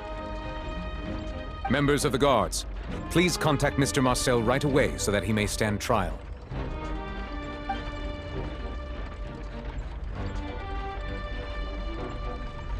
Mr. Marcel, you will not require an attorney. Is that correct? Apologies. It all just happened so quickly. I still haven't figured out what's going on. I think an attorney won't be necessary. This is probably just a misunderstanding between me and Navia. Very well. In that case, since both sides have now arrived, Miss Navia, please present your charges. I would like to take everyone back to 3 years ago, to the case of Callus the Unfaithful. Only through elucidating what really happened in that case can we connect all the dots for the serial disappearances case. Navia, do you really think that I was the one who killed your father? Come on, why would I do that? Callus was my benefactor, and remember, both you and I only ran to the scene when we heard the sound of a gun. If that's enough to make me a suspect, wouldn't that make everyone at that banquet a suspect as well? I think there's no point in getting into the specifics right now. The audience doesn't even have the big picture yet. Even I'm struggling to remember some details of that case.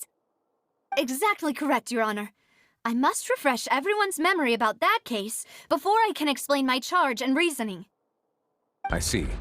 In which case, I will recount the findings about that case as originally recorded by Maison Gardiennage.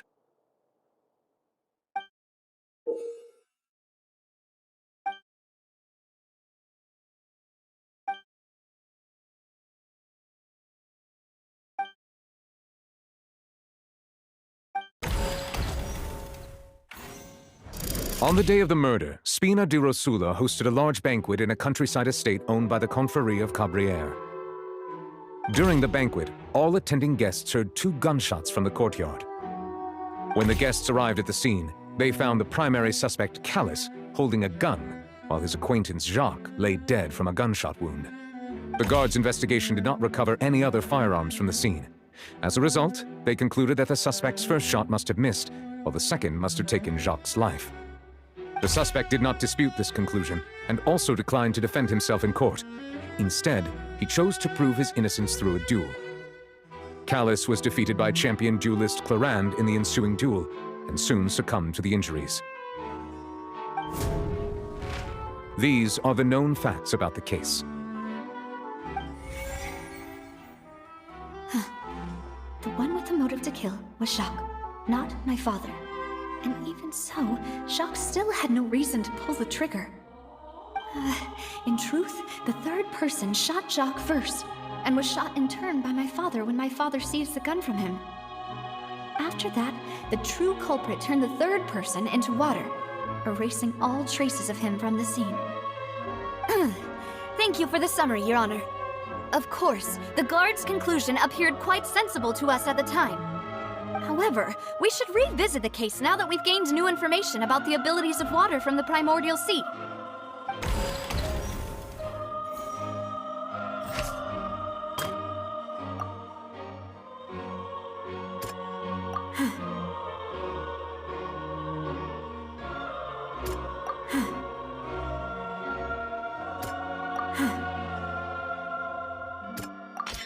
The testimony of the victim's family confirms that Jacques had thoughts of assassinating Callus when he set out for the banquet. However, In the end, he reconsidered, and instead shared everything with Callus, hoping to seek the latter's protection.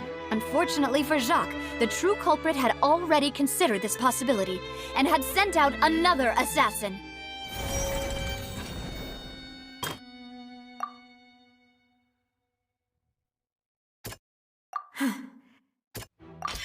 This assassin first shot Jacques, then turned to shoot Callus, only for Callus to wrestle the gun from him and kill him instead.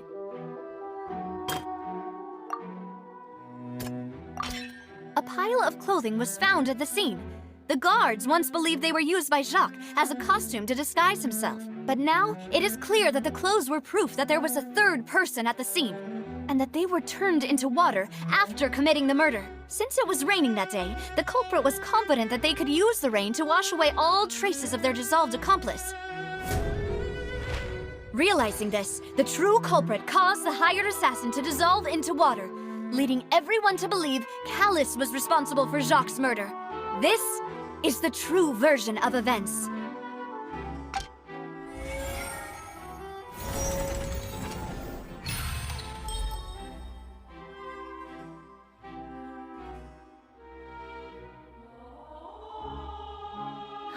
So that's what happened. Wait, you're telling me something as dangerous as water from the primordial sea has been used for all these years? What a great theory. It also explains Callus's and Jacques' respective motives. I guess they didn't shoot each other after all.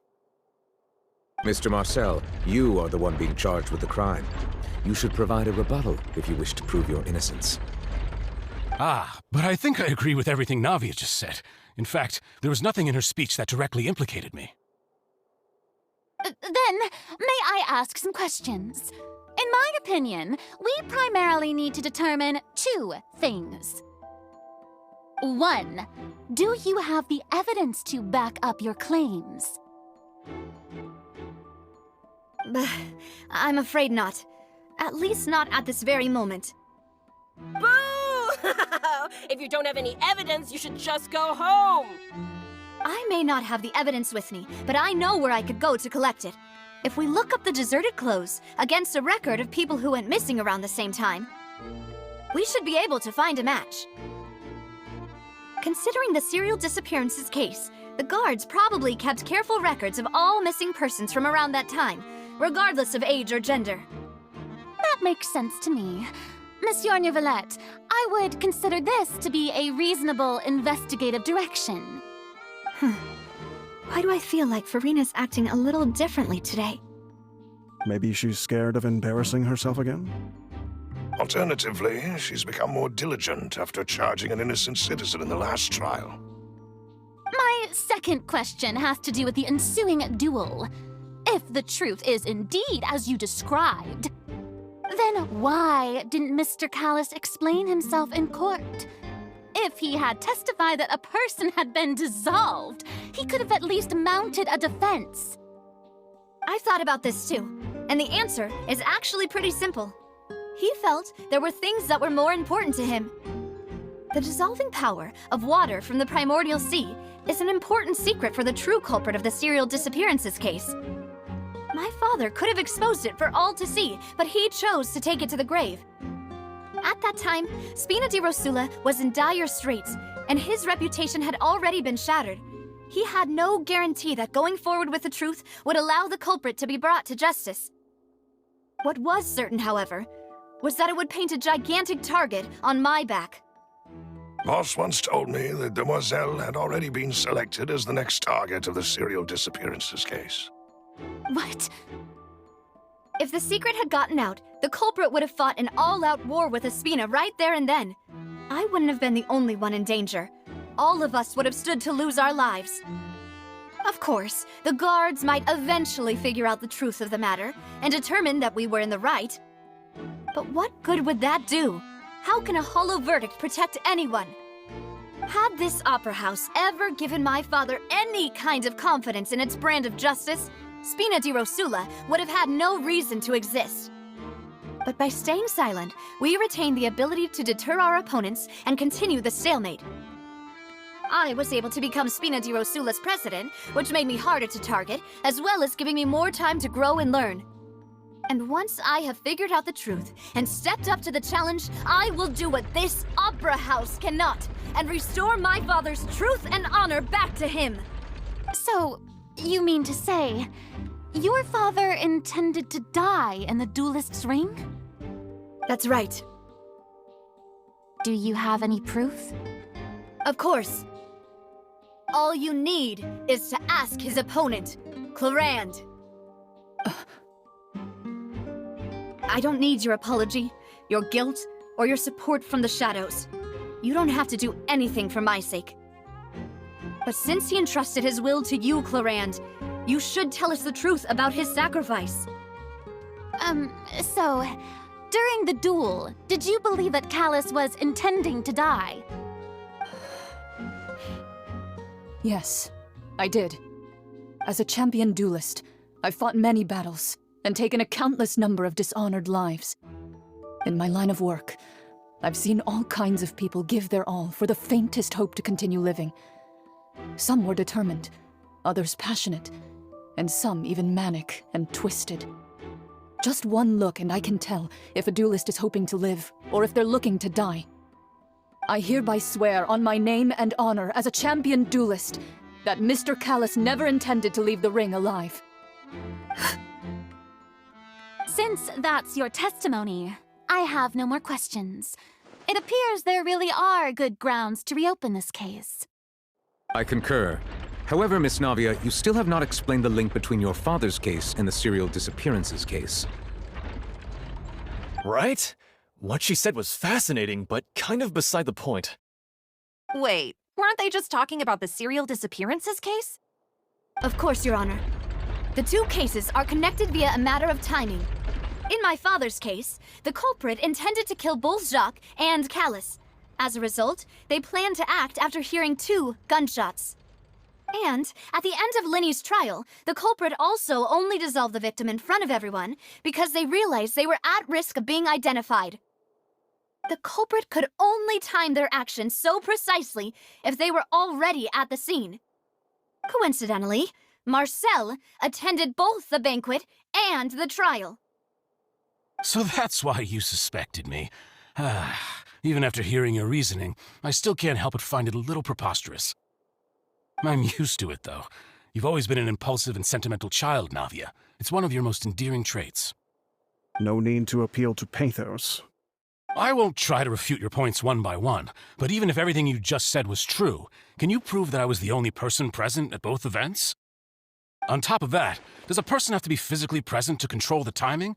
Can't someone remotely monitor the place? Not much you can say to that. I know that even with that, you might still think you can reduce the list of suspects with some further investigations until I'm the only one left on the list. Alas, who won't feel at least a little hurt by an accusation of murder from a girl you see as your own daughter? But if I were to dismiss this completely, you'd also think I'm not being considerate of your feelings. Ah well, let Uncle Marcel teach you another lesson. Do you know what the biggest flaw in your reasoning is? I suppose you're gonna tell me anyways. It's timing again.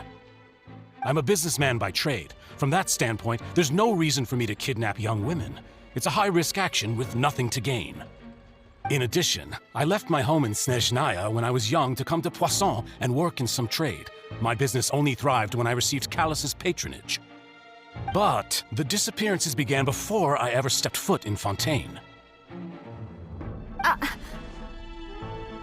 I do apologize, demoiselle. This was my mistake.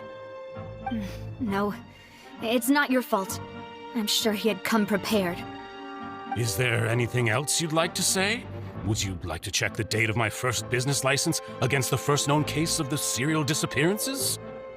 You can also take a look at my border entry records, or ask my friends and family when I left Snezhnaya for the first time. Could those records and testimonies do something to appease the unspeakable anguish in your heart? Seems like she got the wrong guy. At this rate, Navia will be convicted for falsely accusing him. I think you've done a superb job of dissecting your father's feelings as he neared the end of his life. But aren't you going against all of his wishes and expectations right now? He wished for you to become more rational, collected, and conscientious, instead of dwelling only on your own feelings. Once you've learned to be more considerate of others' feelings, and to stop rushing headlong into things, you'd have met most of his expectations. This isn't just about me, and it never has been. The biggest difference between me and the rest of the victims is that I still have the ability to search for the truth, while that same agency has long been taken from them. The people whose families were destroyed by synth abuse, the people who lost their loved ones to the serial disappearances, and the people who suffered tragic ends due to their sense of justice. Many people's images are flashing before my eyes. I'm sure some are coming to those of you in the audience as well. And whose image do you see, Marcel? Is it a man named Vacher? Oh, so you do know that name. I'm merely surprised you'd suddenly say the name of someone I've never even heard of. I was waiting for you to say that.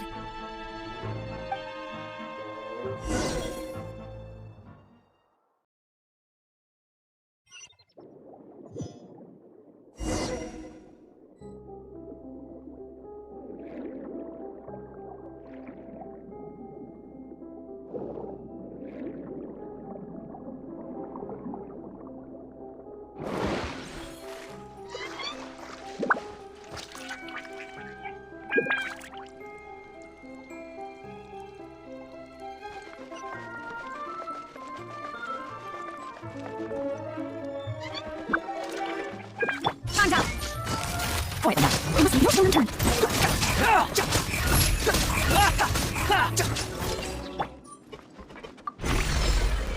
Whoa! The floor is going up! Is it because of this mechanism in the middle? That guy really prepared a lot of stuff for this place.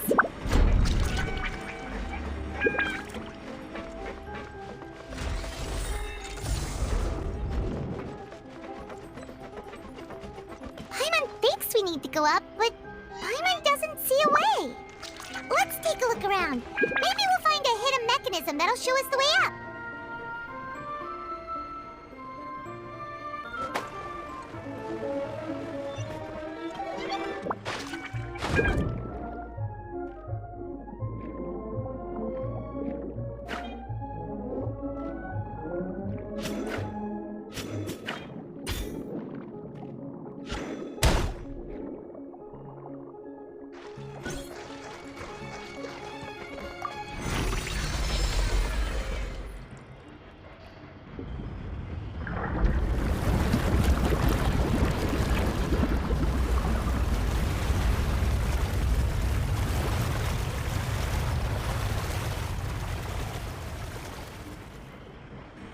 The water level is rising. Now we can swim to the top.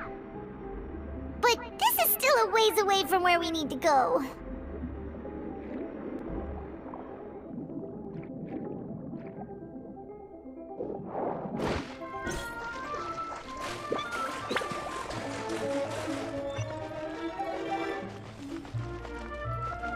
Illusion shot!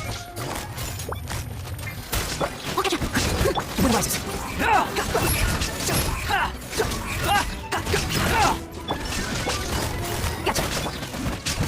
Storm Fury! Support!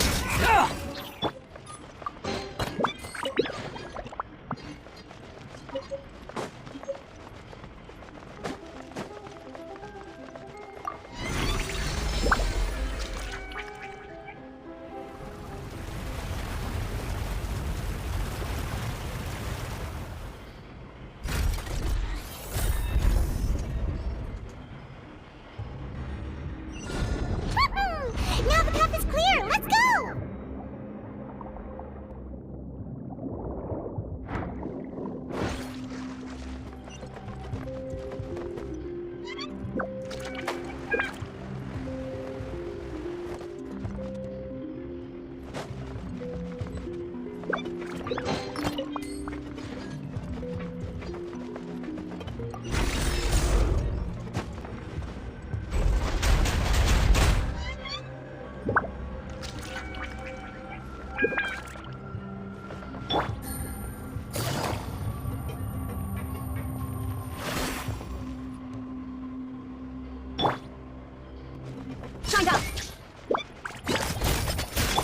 soon. Time to clean up.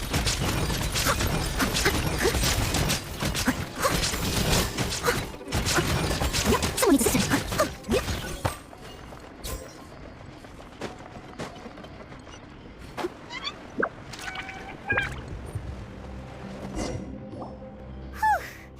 After all that, we finally made it to the innermost sanctum. Though, as expected, the mastermind isn't here. That's right. Then let's hurry up and find some evidence so we can get back to the Opera House and help Navia.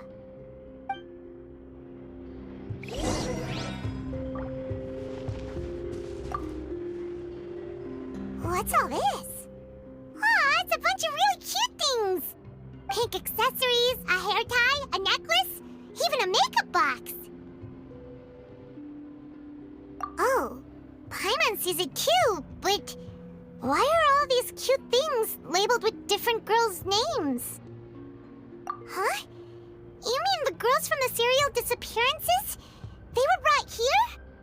And then they were turned into water. And all the boxes of things, these names, that means... Oh, this is terrible!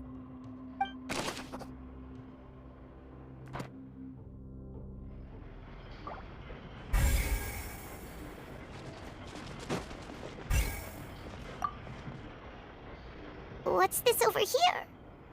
Looks like some kind of place for research. Experiment number 16 aims to verify Jacob Ingold's research conclusions on the primordial sea and use his theory as a foundation to achieve a breakthrough. The experiment was a failure. No individual managed to resurface from the water from the primordial sea. Female specimens 22, 23, and 24 were dissolved.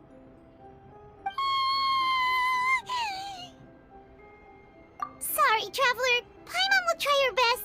It's just that Paimon's never read something so scary before. How can someone write something that terrible in such a matter-of-fact tone? You read the rest. Paimon's too scared to keep going.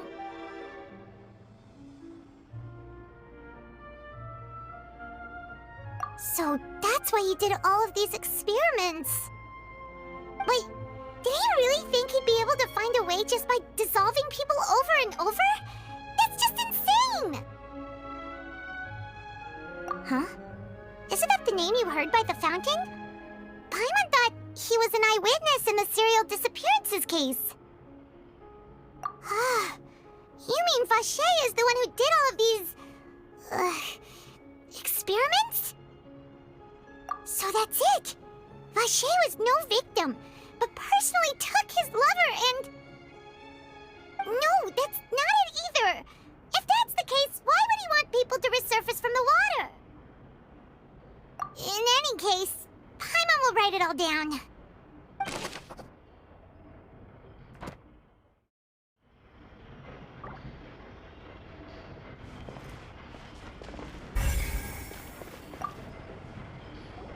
Whoa!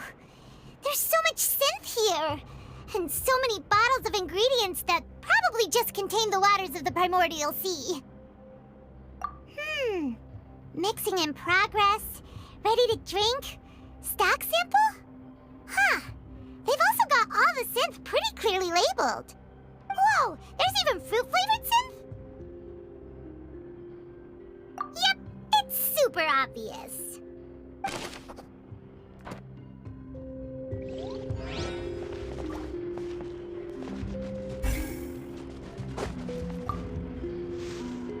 Oh, look! There's an important-looking basin over here, and it's full of water! That means this is where they make all the synth, and that special water is the main ingredient! If you dilute it with normal water, you'll get synth, but the pure stuff can dissolve a human! Paimon will take notes on this incriminating evidence!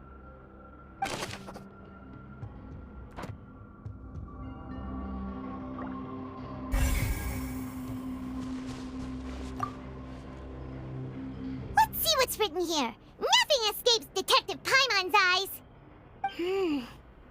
Callus. Navia's father.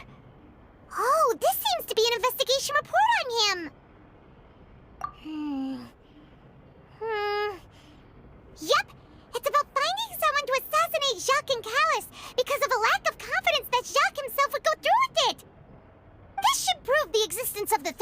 reason, right? We still have not determined the exact content of the key information Callus has passed on to certain members of his organization. The old dog's a real menace to deal with. Even if he abides by the promise he's made to us, he will still have the upper hand. He can act whenever he wants to make our lives miserable. The only option left is to remove him from the picture entirely. I concur. Let's send someone to kill him. He won't declare war as long as we don't touch Navia. Oh, seems like we've got a bunch of correspondence between the higher-ups.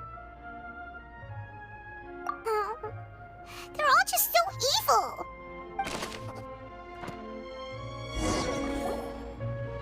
We've looked at almost everything here, and it seems like our theories were spot on.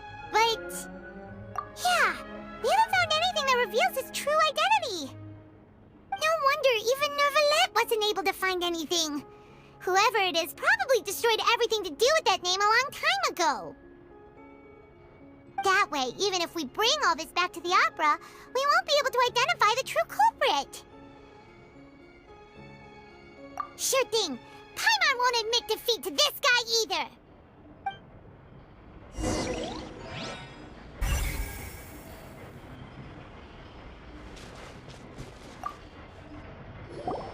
You take that side and Paimon will take this side. Check everything carefully. We'll find something for sure.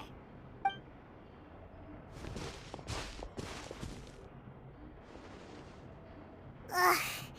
Nothing at all. And Paimon can't even find snacks either. Whoa, really? Let Paimon see. Yesteryear. Isn't it Vache's lover's name? Then you found her diary. Let's see. Aw, it's just a normal diary chronicling their love story. She was so sweet, too. Oh, Paimon feels even worse for her now. So many! A whole page's worth! But they're all crossed out. Was she unhappy with all of them? The final name she decided on was Marcel. Wait, but Marcel's pretty old. Has this case been going on for so long that he's Vache and Yesteryear's grown son?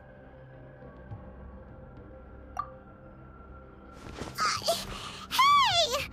Paimon still hasn't figured it out yet.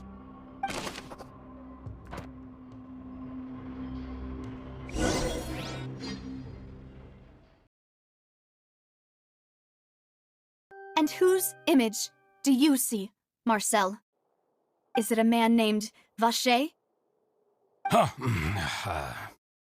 Oh, so you do know that name. I'm merely surprised you'd suddenly say the name of someone I've never even heard of. I was waiting for you to say that. Navia! We're back! As expected of my partner. I just knew you'd return in the nick of time. Just how often do you intend to flout the rules of this court? It's all right, Monsieur Neuvillette. Given their confidence, I expect they've found the crucial evidence.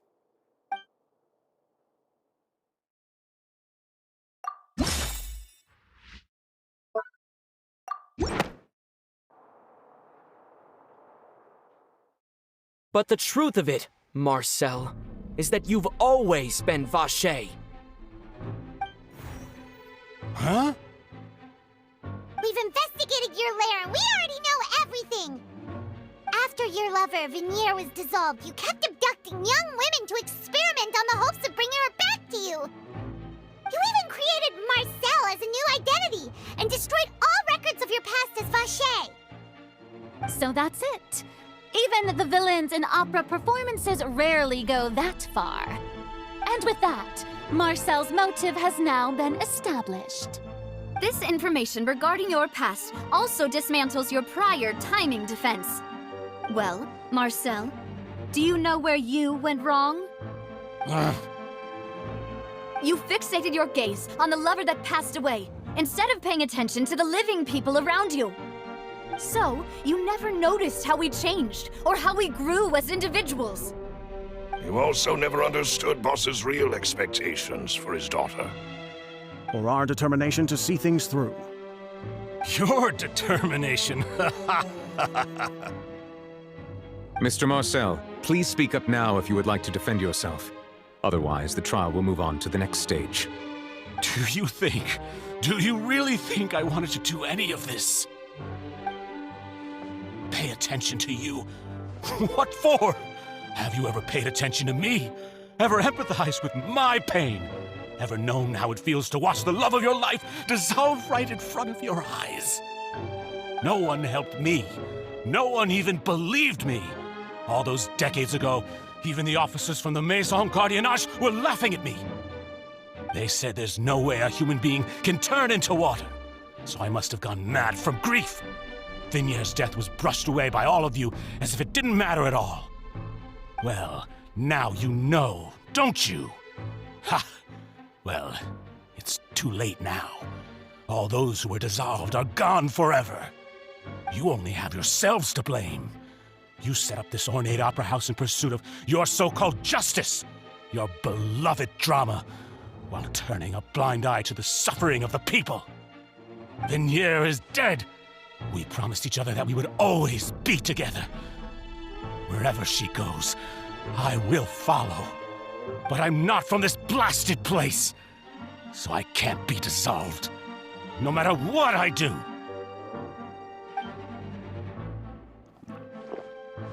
Hey, is that water from the primordial sea that he's drinking? I can't dissolve! Can't dissolve! Can't dissolve!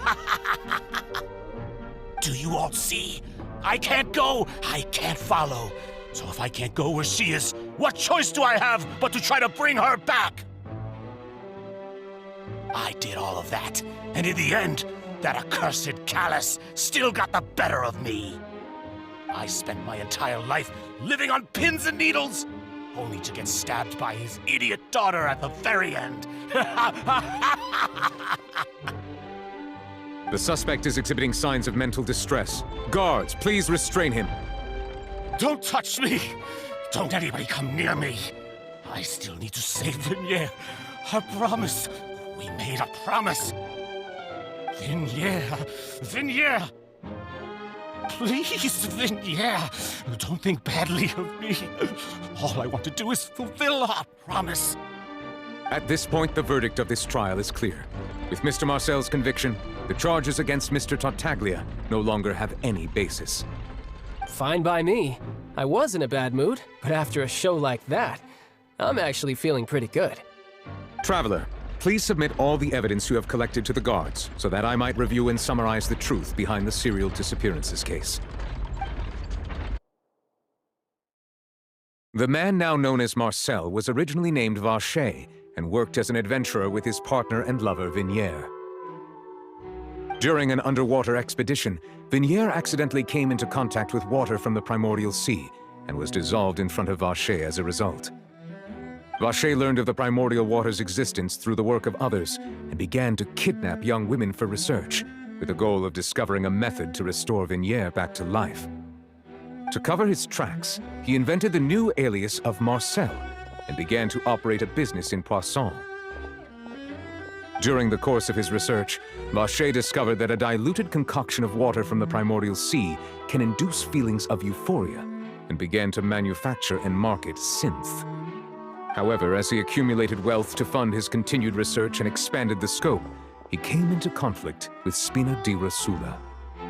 After exchanging blows with Spina di Rosula for many years, Vacher decided to assassinate their president Callus at a banquet. Although the assassination did not go as Vacher expected, he was able to turn Callus into the murder suspect by dissolving the assassin he sent to the scene. And just recently, Vacher attempted to frame Linny as the culprit of the serial disappearances case, using a similar method. However, his attempt to frame Linny failed, and the power of water from the primordial sea became public knowledge. This case also exposed enough of Vacher's machinations that he was eventually successfully charged in court. Thus concludes the enigmatic history of the serial disappearances case, with the truth revealed to all. The Oratrice will now deliver the final verdict regarding the charges against Mr. Vacher.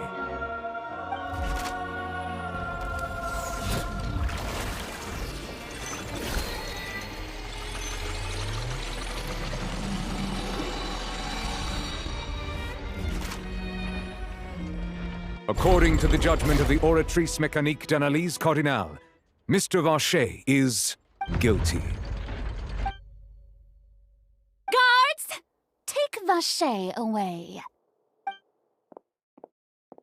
Good. It's what he deserves. With that, the serial disappearances case is over now. We really just witnessed history. Who would have thought the true culprit would be such a polite and well-spoken guy? Yippee! We helped Navia bring the bad guy to justice! He's hurt so many innocent people and now he's finally getting what he deserves. Huh? Are you okay? Demoiselle, you were absolutely brilliant. The day our late boss had always hoped for has finally come. You can rest easy now, knowing justice has been served. Yeah. It's finally over. It's all thanks to you guys. And my partner. See, Papa? Spina di Rosula's still doing well with me at the helm. Well now, hasn't this been a most delicious piece of drama? The villain has been caught, justice has been served, past wrongs have been righted, and it's a big ol' happy ending. Since it's been such a great show, I'll just let the false accusations against me slide. Either way, I've still got some business to attend to, so if you'll excuse me... Please wait just one moment, Mr. Tartaglia. What now? None of this has anything to do with me. According to court protocol, since this trial was initiated due to a charge against you, a verdict must also be made regarding the initial charge before the trial can conclude. Oh, come on. Is this really necessary? Haven't you already caught the real criminal? Isn't it time for side characters like me to exit stage left? Please respect the laws of Fontaine. This has always been the rule. All right, but this sure is a lot of hassle. All I need to do is stand over there, right? Let's just get this over with. Through evidence presented in the public trial that was just held, it has been established that Mr. Tartaglia has no direct connection to the serial disappearances case. The guilty party has been identified, and thus it is logical to suppose Mr. Tartaglia is innocent of the charges. We now turn to the Oratrice Mécanique d'Analyse Cardinale to render the final verdict on the charges. According to the judgment of the Oratrice Mécanique d'Analyse Cardinale, Mr. Tartaglia is guilty. What? Hey! That's not funny! Didn't you just say I'm supposed to be innocent? What's with this verdict? Is your justice machine malfunctioning? Huh? This has never happened before. The Oratrice actually returned a different verdict from the Chief Justice. I mean, have you ever heard of an innocent Fatui Harbinger? Do you think the Oratrice might have just convicted him on general principle? But weren't the charges about the serial disappearances case? No matter what else he's guilty of, it shouldn't affect the verdict in this case, right? The judgment of the Oratrice Mécanique d'Analyse Cardinale is, by law, the final verdict of the court. We must accept the guilty verdict. Guards, please take the suspect into custody per court protocol.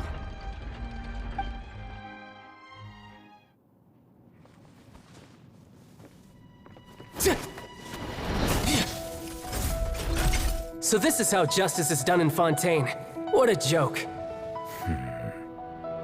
You've got your rules. Well, I've got mine too!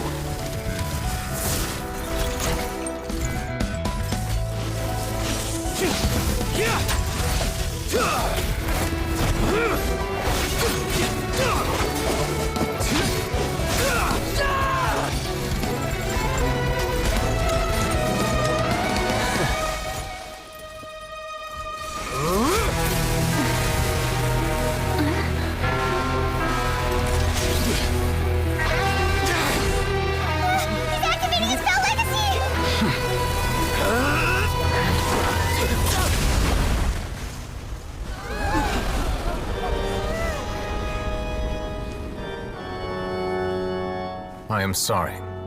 If you have been wronged, we will find the truth.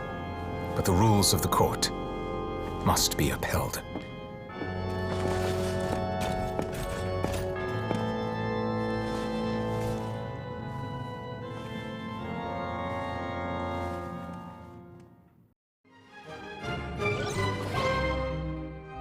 Hey, Monsieur Novelette, what's going on? Shouldn't they have been cleared already? Apologies. This is also the first time I've encountered such a situation. However, according to the rules established at the conception of Fontaine's court system, the Oratrice's judgment is the final verdict of the court. All I do is follow court procedure. As for why the Oratrice arrived at the conclusion it did, you should probably ask someone more knowledgeable than me. Why are you looking at me? I had nothing to do with it! I don't know what happened there either! Hey, stop staring at me! What does Lady Verena mean by that? She says she has no idea either, but that's impossible. Didn't she create the Oratrice herself? Yeah, so are the verdicts reliable or not? Can results like this really be called justice? My dearest citizens, did you really think we'd allow an incorrect verdict to be handed out in this court? Did you really believe that the judgment could be mistaken or be the result of some sort of random mishap? Don't tell me you thought even I had been blindsided by the Oratrice's result. But the way she looked just now, it was pretty obvious she had no idea what was going on. However, given the state of things, I shall give you an explanation. Everything that just took place, including my supposed shock and bafflement, was a part of an elaborate performance, with every action meant to stir up drama and excitement. And, of course, for every performance there is a script. Everything has unfolded exactly as I expected from the very beginning. As the embodiment of the very concept of justice, the Oratrice shall never render an arbitrary judgment! If you thought Child had nothing to do with the serial disappearances case, it is only because you've been blinded by the superficial appearance of innocence. Everything he's done, not to mention the danger he poses, are beyond ordinary comprehension and completely unforgivable! All shall be revealed in time. You will come to understand my noble intentions, as well as the absolute correctness of the Oratrice's verdict.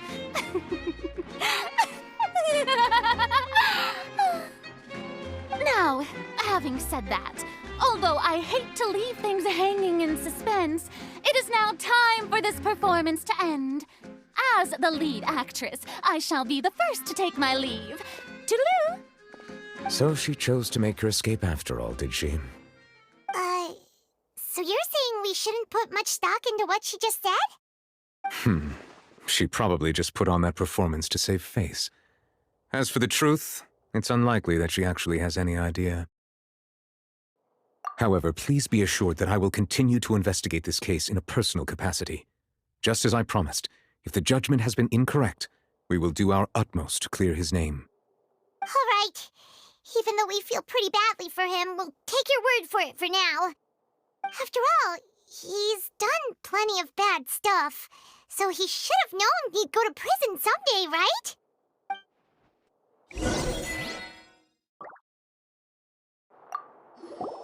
Oh, Monsieur Neuvillette! That power you showed when you took him down. Who are you really? I'm the Chief Justice of Fontaine, of course. If officers of the law lack the strength and capability to enforce it, then it makes a mockery of justice.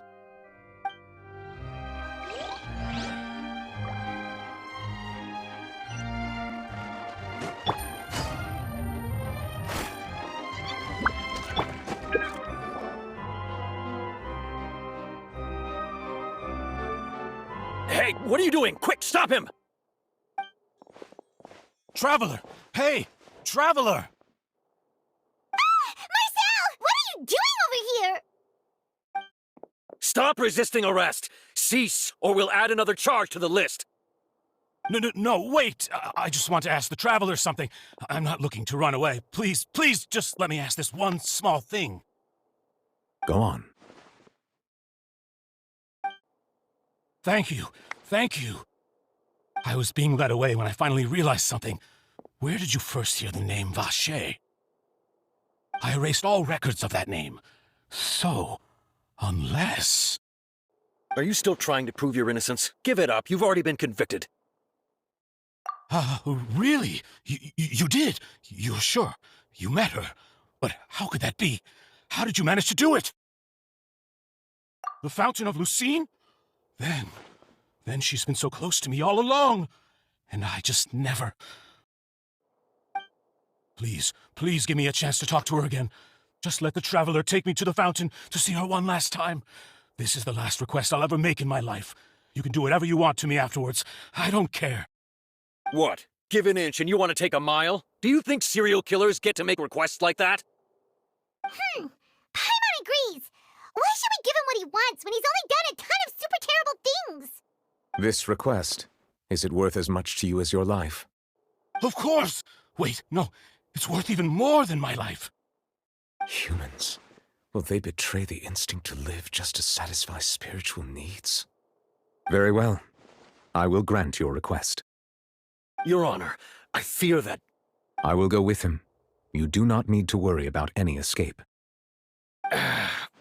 In that case, I shall leave him in your most capable hands, Chief Justice. Thank you, Your Honor.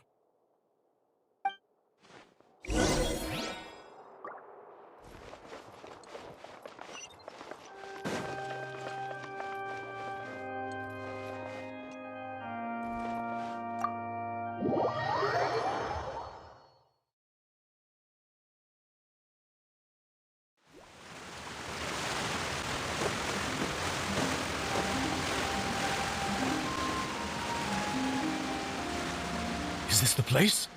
You said she's here, but what do I need to do to see her? Yeah, and even Paimon could hear her after drinking that thing. Didn't you just drink a lot of it on the stage as well? Oh, in that case... Vacher! Ah! Yes, that's it! So you heard it too! Vignier, it's me! It's me, Vacher! Vacher? Vacher! I'm here! Where are you, Vignier? I'm coming for you. I'm finally here for you. Hey, wait! Be careful! Hey, wait!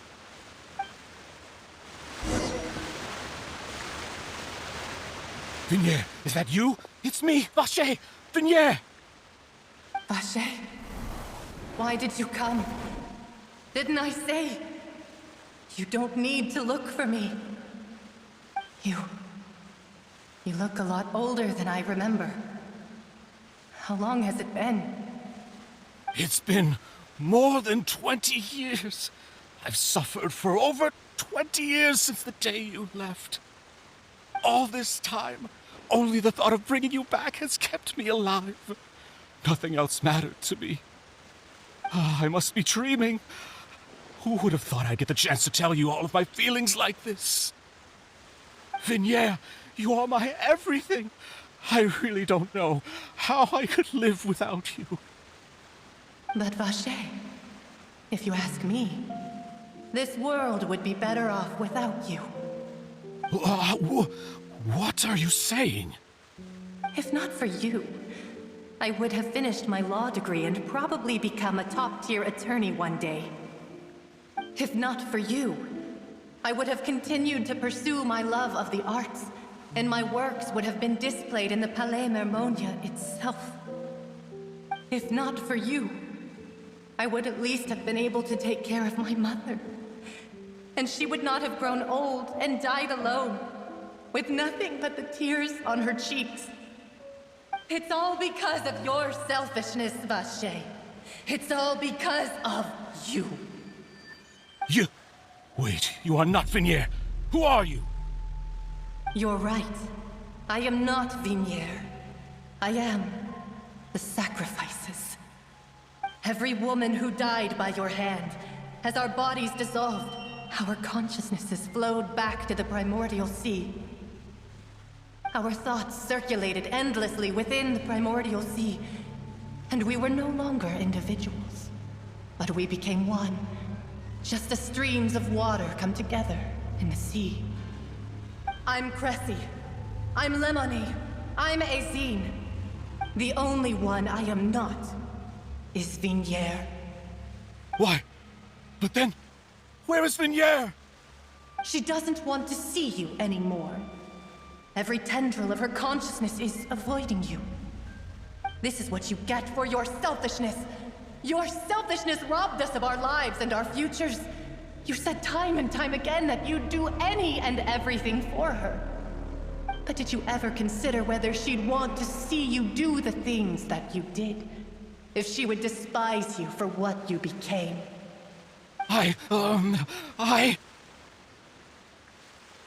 You are a liar, a heartless murderer, and a cowardly narcissist. The only thing you are not is Vignier's beloved. From the moment your first victim died and her consciousness merged with Vignier's, she has had nothing but pure hatred for you.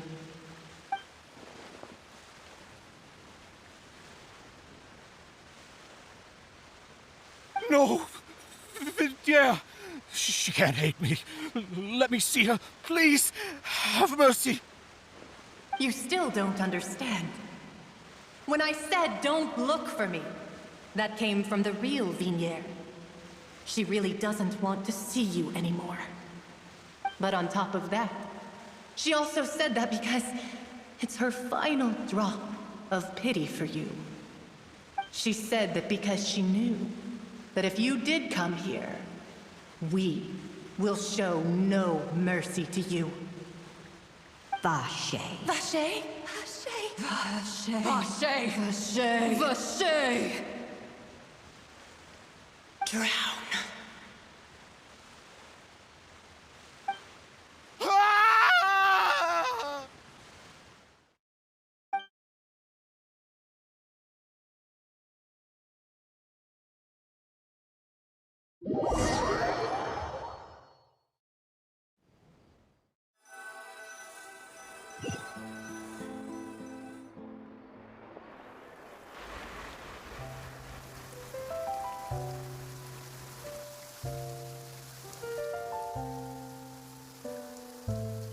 Finally, we have some time to do shopping.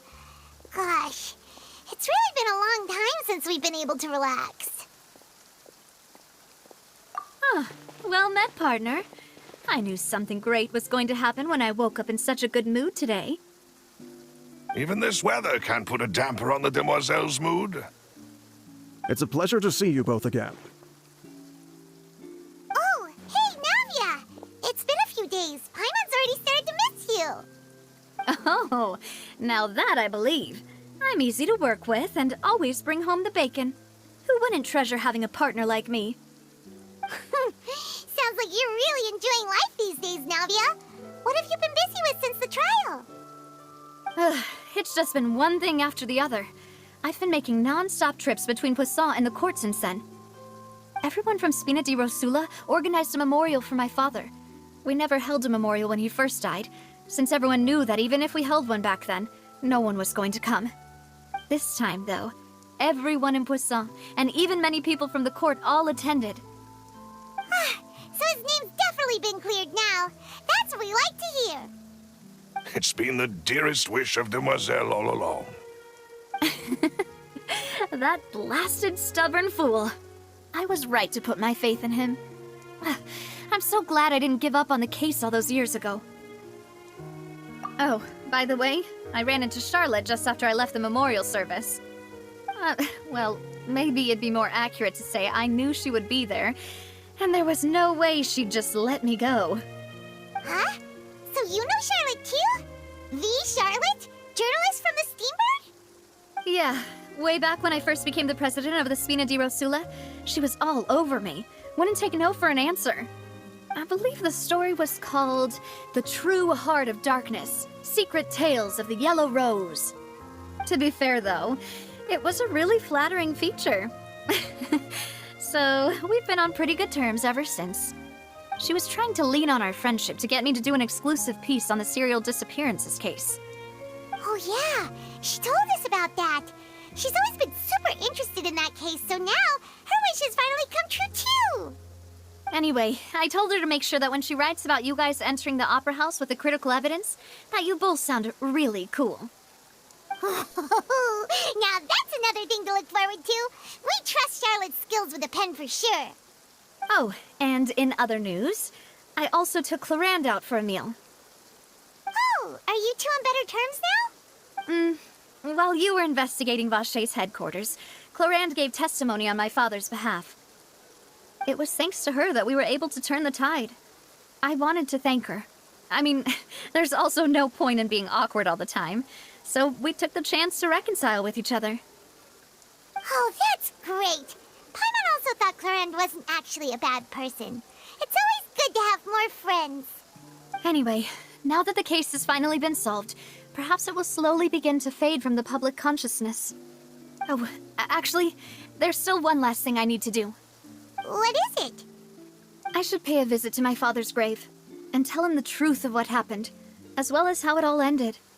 And on top of that, just how much people still look up to him, to this day.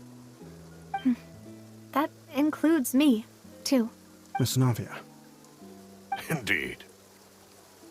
We want to go too! We also think Callus is a really admirable person. Sure thing. I'd like you two to share the moment with me. After all, without you, there might not have been such a positive ending. And in that case, everyone, let's be off. Considering the recent weather, we'll be lucky if we can reach Poisson before dark. Yeah, you're right. It's been raining non-stop for a few days now.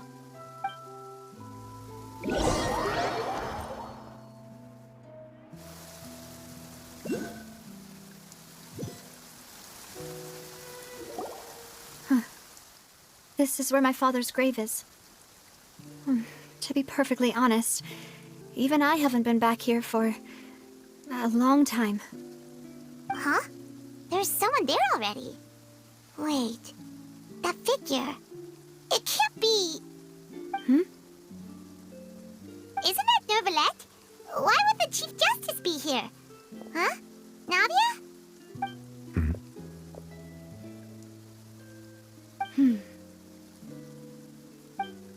My apologies. I should have asked before coming to pay my respects. Don't say that. Sorry about that. Oh, I was trying to say there's no need for you to apologize. I wanted to show my father how much I've grown, but still, I doubt I've grown to the point that even the Chief Justice would feel compelled to apologize to me over and over. In that case, I will stop apologizing for now. You really could use some pointers on understanding human emotions, Monsieur Neuvillette. In any case, why did you come to Poisson?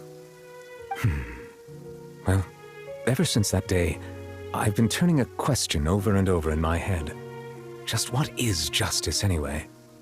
There was once a time when I didn't want to believe that there could be anything more important to humans than life itself. Oh, rather than that, it's probably more truthful to say I didn't believe humans were capable of resisting the most basic instinct of living things. That they could rebel against their own nature, or consider certain things to be more important than their own lives. Which is also why I didn't stop your father from beginning that fateful duel. I believed that a truly innocent man would never throw away his life like that.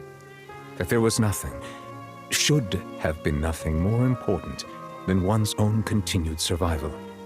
But Mr. Callus proved me utterly and decisively wrong. If not for his sacrifice, the serial disappearances case would have remained unsolved to this day. Mr. Callus made the choice he did for his daughter, for his associates, and for many people completely unrelated to him. And in the end, from a certain perspective, one could say that he did it all for the sake of justice. A justice that's higher than life itself. So, you asked me why I came here. I just wanted to say my apologies to Mr. Callus in person. I should have noticed all of this much sooner. This regret has filled me with a sadness that has haunted me for days. That high and mighty chair in the Opera Epiclese indeed insulates one from many important things. Spina di Rosula, thank you so much for your hard work and perseverance. I'm sorry for being mad at you before. So, you're actually one of those types that's cold on the outside, but pretty thoughtful on the inside, huh? That reminds me of Silver, one of my guys. Sorry about that. Self-expression is not one of my strong suits. Didn't I just say you don't need to apologize? Ah, so Navia and Neuvillette seem to have made their peace as well. Let's not disturb them for now. We can wait till after they're done.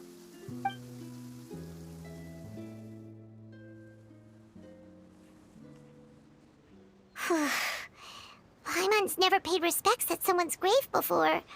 Did Paimon do anything rude there? Huh? Oh, Paimon didn't know that was a thing. But Paimon doesn't know what she would do if she can't fly. Oh no. Paimon hopes Miss Navia won't be too mad. Anyway, Neuvillette is still standing around there. It's not often that we can catch him alone like this, so why don't we go talk to him for a bit? If we can't talk to Lady Farina, we can at least talk to him, right?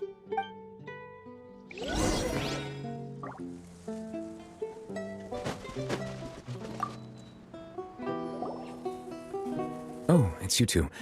Did Miss Navia invite you to come pay your respects to her father? Mm-hmm. We ran into Navia on the streets today, so we just followed her here. I see. Then is there something that I can help you with? Well, it's pretty hard to run into you like this, since you're usually super busy. So we figured we could try to ask you a few questions, if that's okay. Please feel free. Though outsiders, you helped us solve one of the greatest mysteries in Fontaine, and it would be my pleasure to return the favor. So, at court, the bad guys referred to that special water as water from the primordial sea, but what is it really? Truthfully, that name is already quite accurate. I can only surmise that Vacher and his ilk only learned of its nature and existence after extensive research. There used to be a special sea on the surface of this planet. The nature of its seawater was rather different from that of the sea we know today. Most of Tevat's life forms were first born in that special sea. You could say it nurtured much of the life on this planet. Huh. So it really was where everything began. It makes sense to call it primordial then. But today, the primordial sea no longer exists on the planet's surface. What Vacher discovered must have been some kind of special case, or a remnant from a truly ancient age. Huh. So that's how it is. Oh, you really know everything, Monsieur Neuvillette. But if that's the case, then why would people, at least people from Fontaine, dissolve in that kind of water? Indeed. Why would the primordial sea, which was known to engender and nurture life, suddenly reverse itself and devour life instead? To be frank, that also doesn't match my understanding of this world and its laws. There must still be some unknown secrets around the people of this land. Is there anything else you'd like to ask me about? That the sea levels will rise and everyone will be dissolved in water, leaving Farina crying alone on her throne, but the sins of the people will be finally washed away for good. Does that appropriately summarize the version you've heard? That's right! It was Linny that told us back then. And that about covers all the main points. Yes, up to the present, I think we reached a point where we have no choice but to confront this prophecy directly. Rumors have it that this prophecy is rooted in the last words the former Hydro Archon left to the world before she passed away. A prophecy? Of the former Hydro Archon? Wow. This is the first time that we've ever heard of it. Two parts of the prophecy have already proven correct. The rising sea levels and the ability of the people of Fontaine to be dissolved. We should be more vigilant and stay on the watch for further signs. Speaking of the prophecy, Farina has also always taken it quite seriously. Indeed, she has been collecting information and intelligence from across Tevat for this purpose. If the rumors were true, then perhaps this prophecy is the conundrum left to Farina by her predecessor. But with Farina being the way she is, can we really trust her to solve it? Is there anything else you'd like to ask me about? My apologies. My investigation has still not reached its conclusion. However, I still believe the judgment of the Oratrice was not rendered arbitrarily. Huh? But you also said you thought he was innocent. For many years, I have been quite aware that the Oratrice does not simply mechanically repeat the verdict that I give on each case. As a divinely created mechanism, the people's unified faith in the concept of justice is integrated into it. Not only can it produce the incredible power of indemnitium, but it likely also possesses other traits, such as self-awareness. Which is all to say, I've been prepared for a situation like this for a long time. Huh. So when Lenny told us that he heard a human voice from the room where the Oratrice's core is stored... I was not aware such a thing had occurred. Perhaps that could serve to prove my conjecture. I will add that to the list of items to investigate. In any case, I am inclined to believe that the Oratrice does have a methodology all its own. We just do not have enough information. Based on Farina's reaction, I doubt even she had any idea what was going on. She managed to bluff her way through it, though, with her time-tested twin tricks of bravado and drama. While we do intend to get to the bottom of this, for now, we regret to say that the Fatui Harbinger will just have to bide his time in the fortress of Meripede. If we did incorrectly convict him of crimes he did not commit, we will most certainly compensate him to the fullest extent allowed by the law. If you ask Paimon, the only compensation he'll want is a no-holds-barred fight with you. Is there anything else you'd like to ask me about? Your sibling, another blonde-haired traveler. I'm sorry, but I've never seen anyone who matches that description. If she ever stepped foot in Fontaine, I'm sure she followed our laws to the letter, and had no reason to appear on the stage of the opera Epiclese. Is there anything else you'd like to ask me about?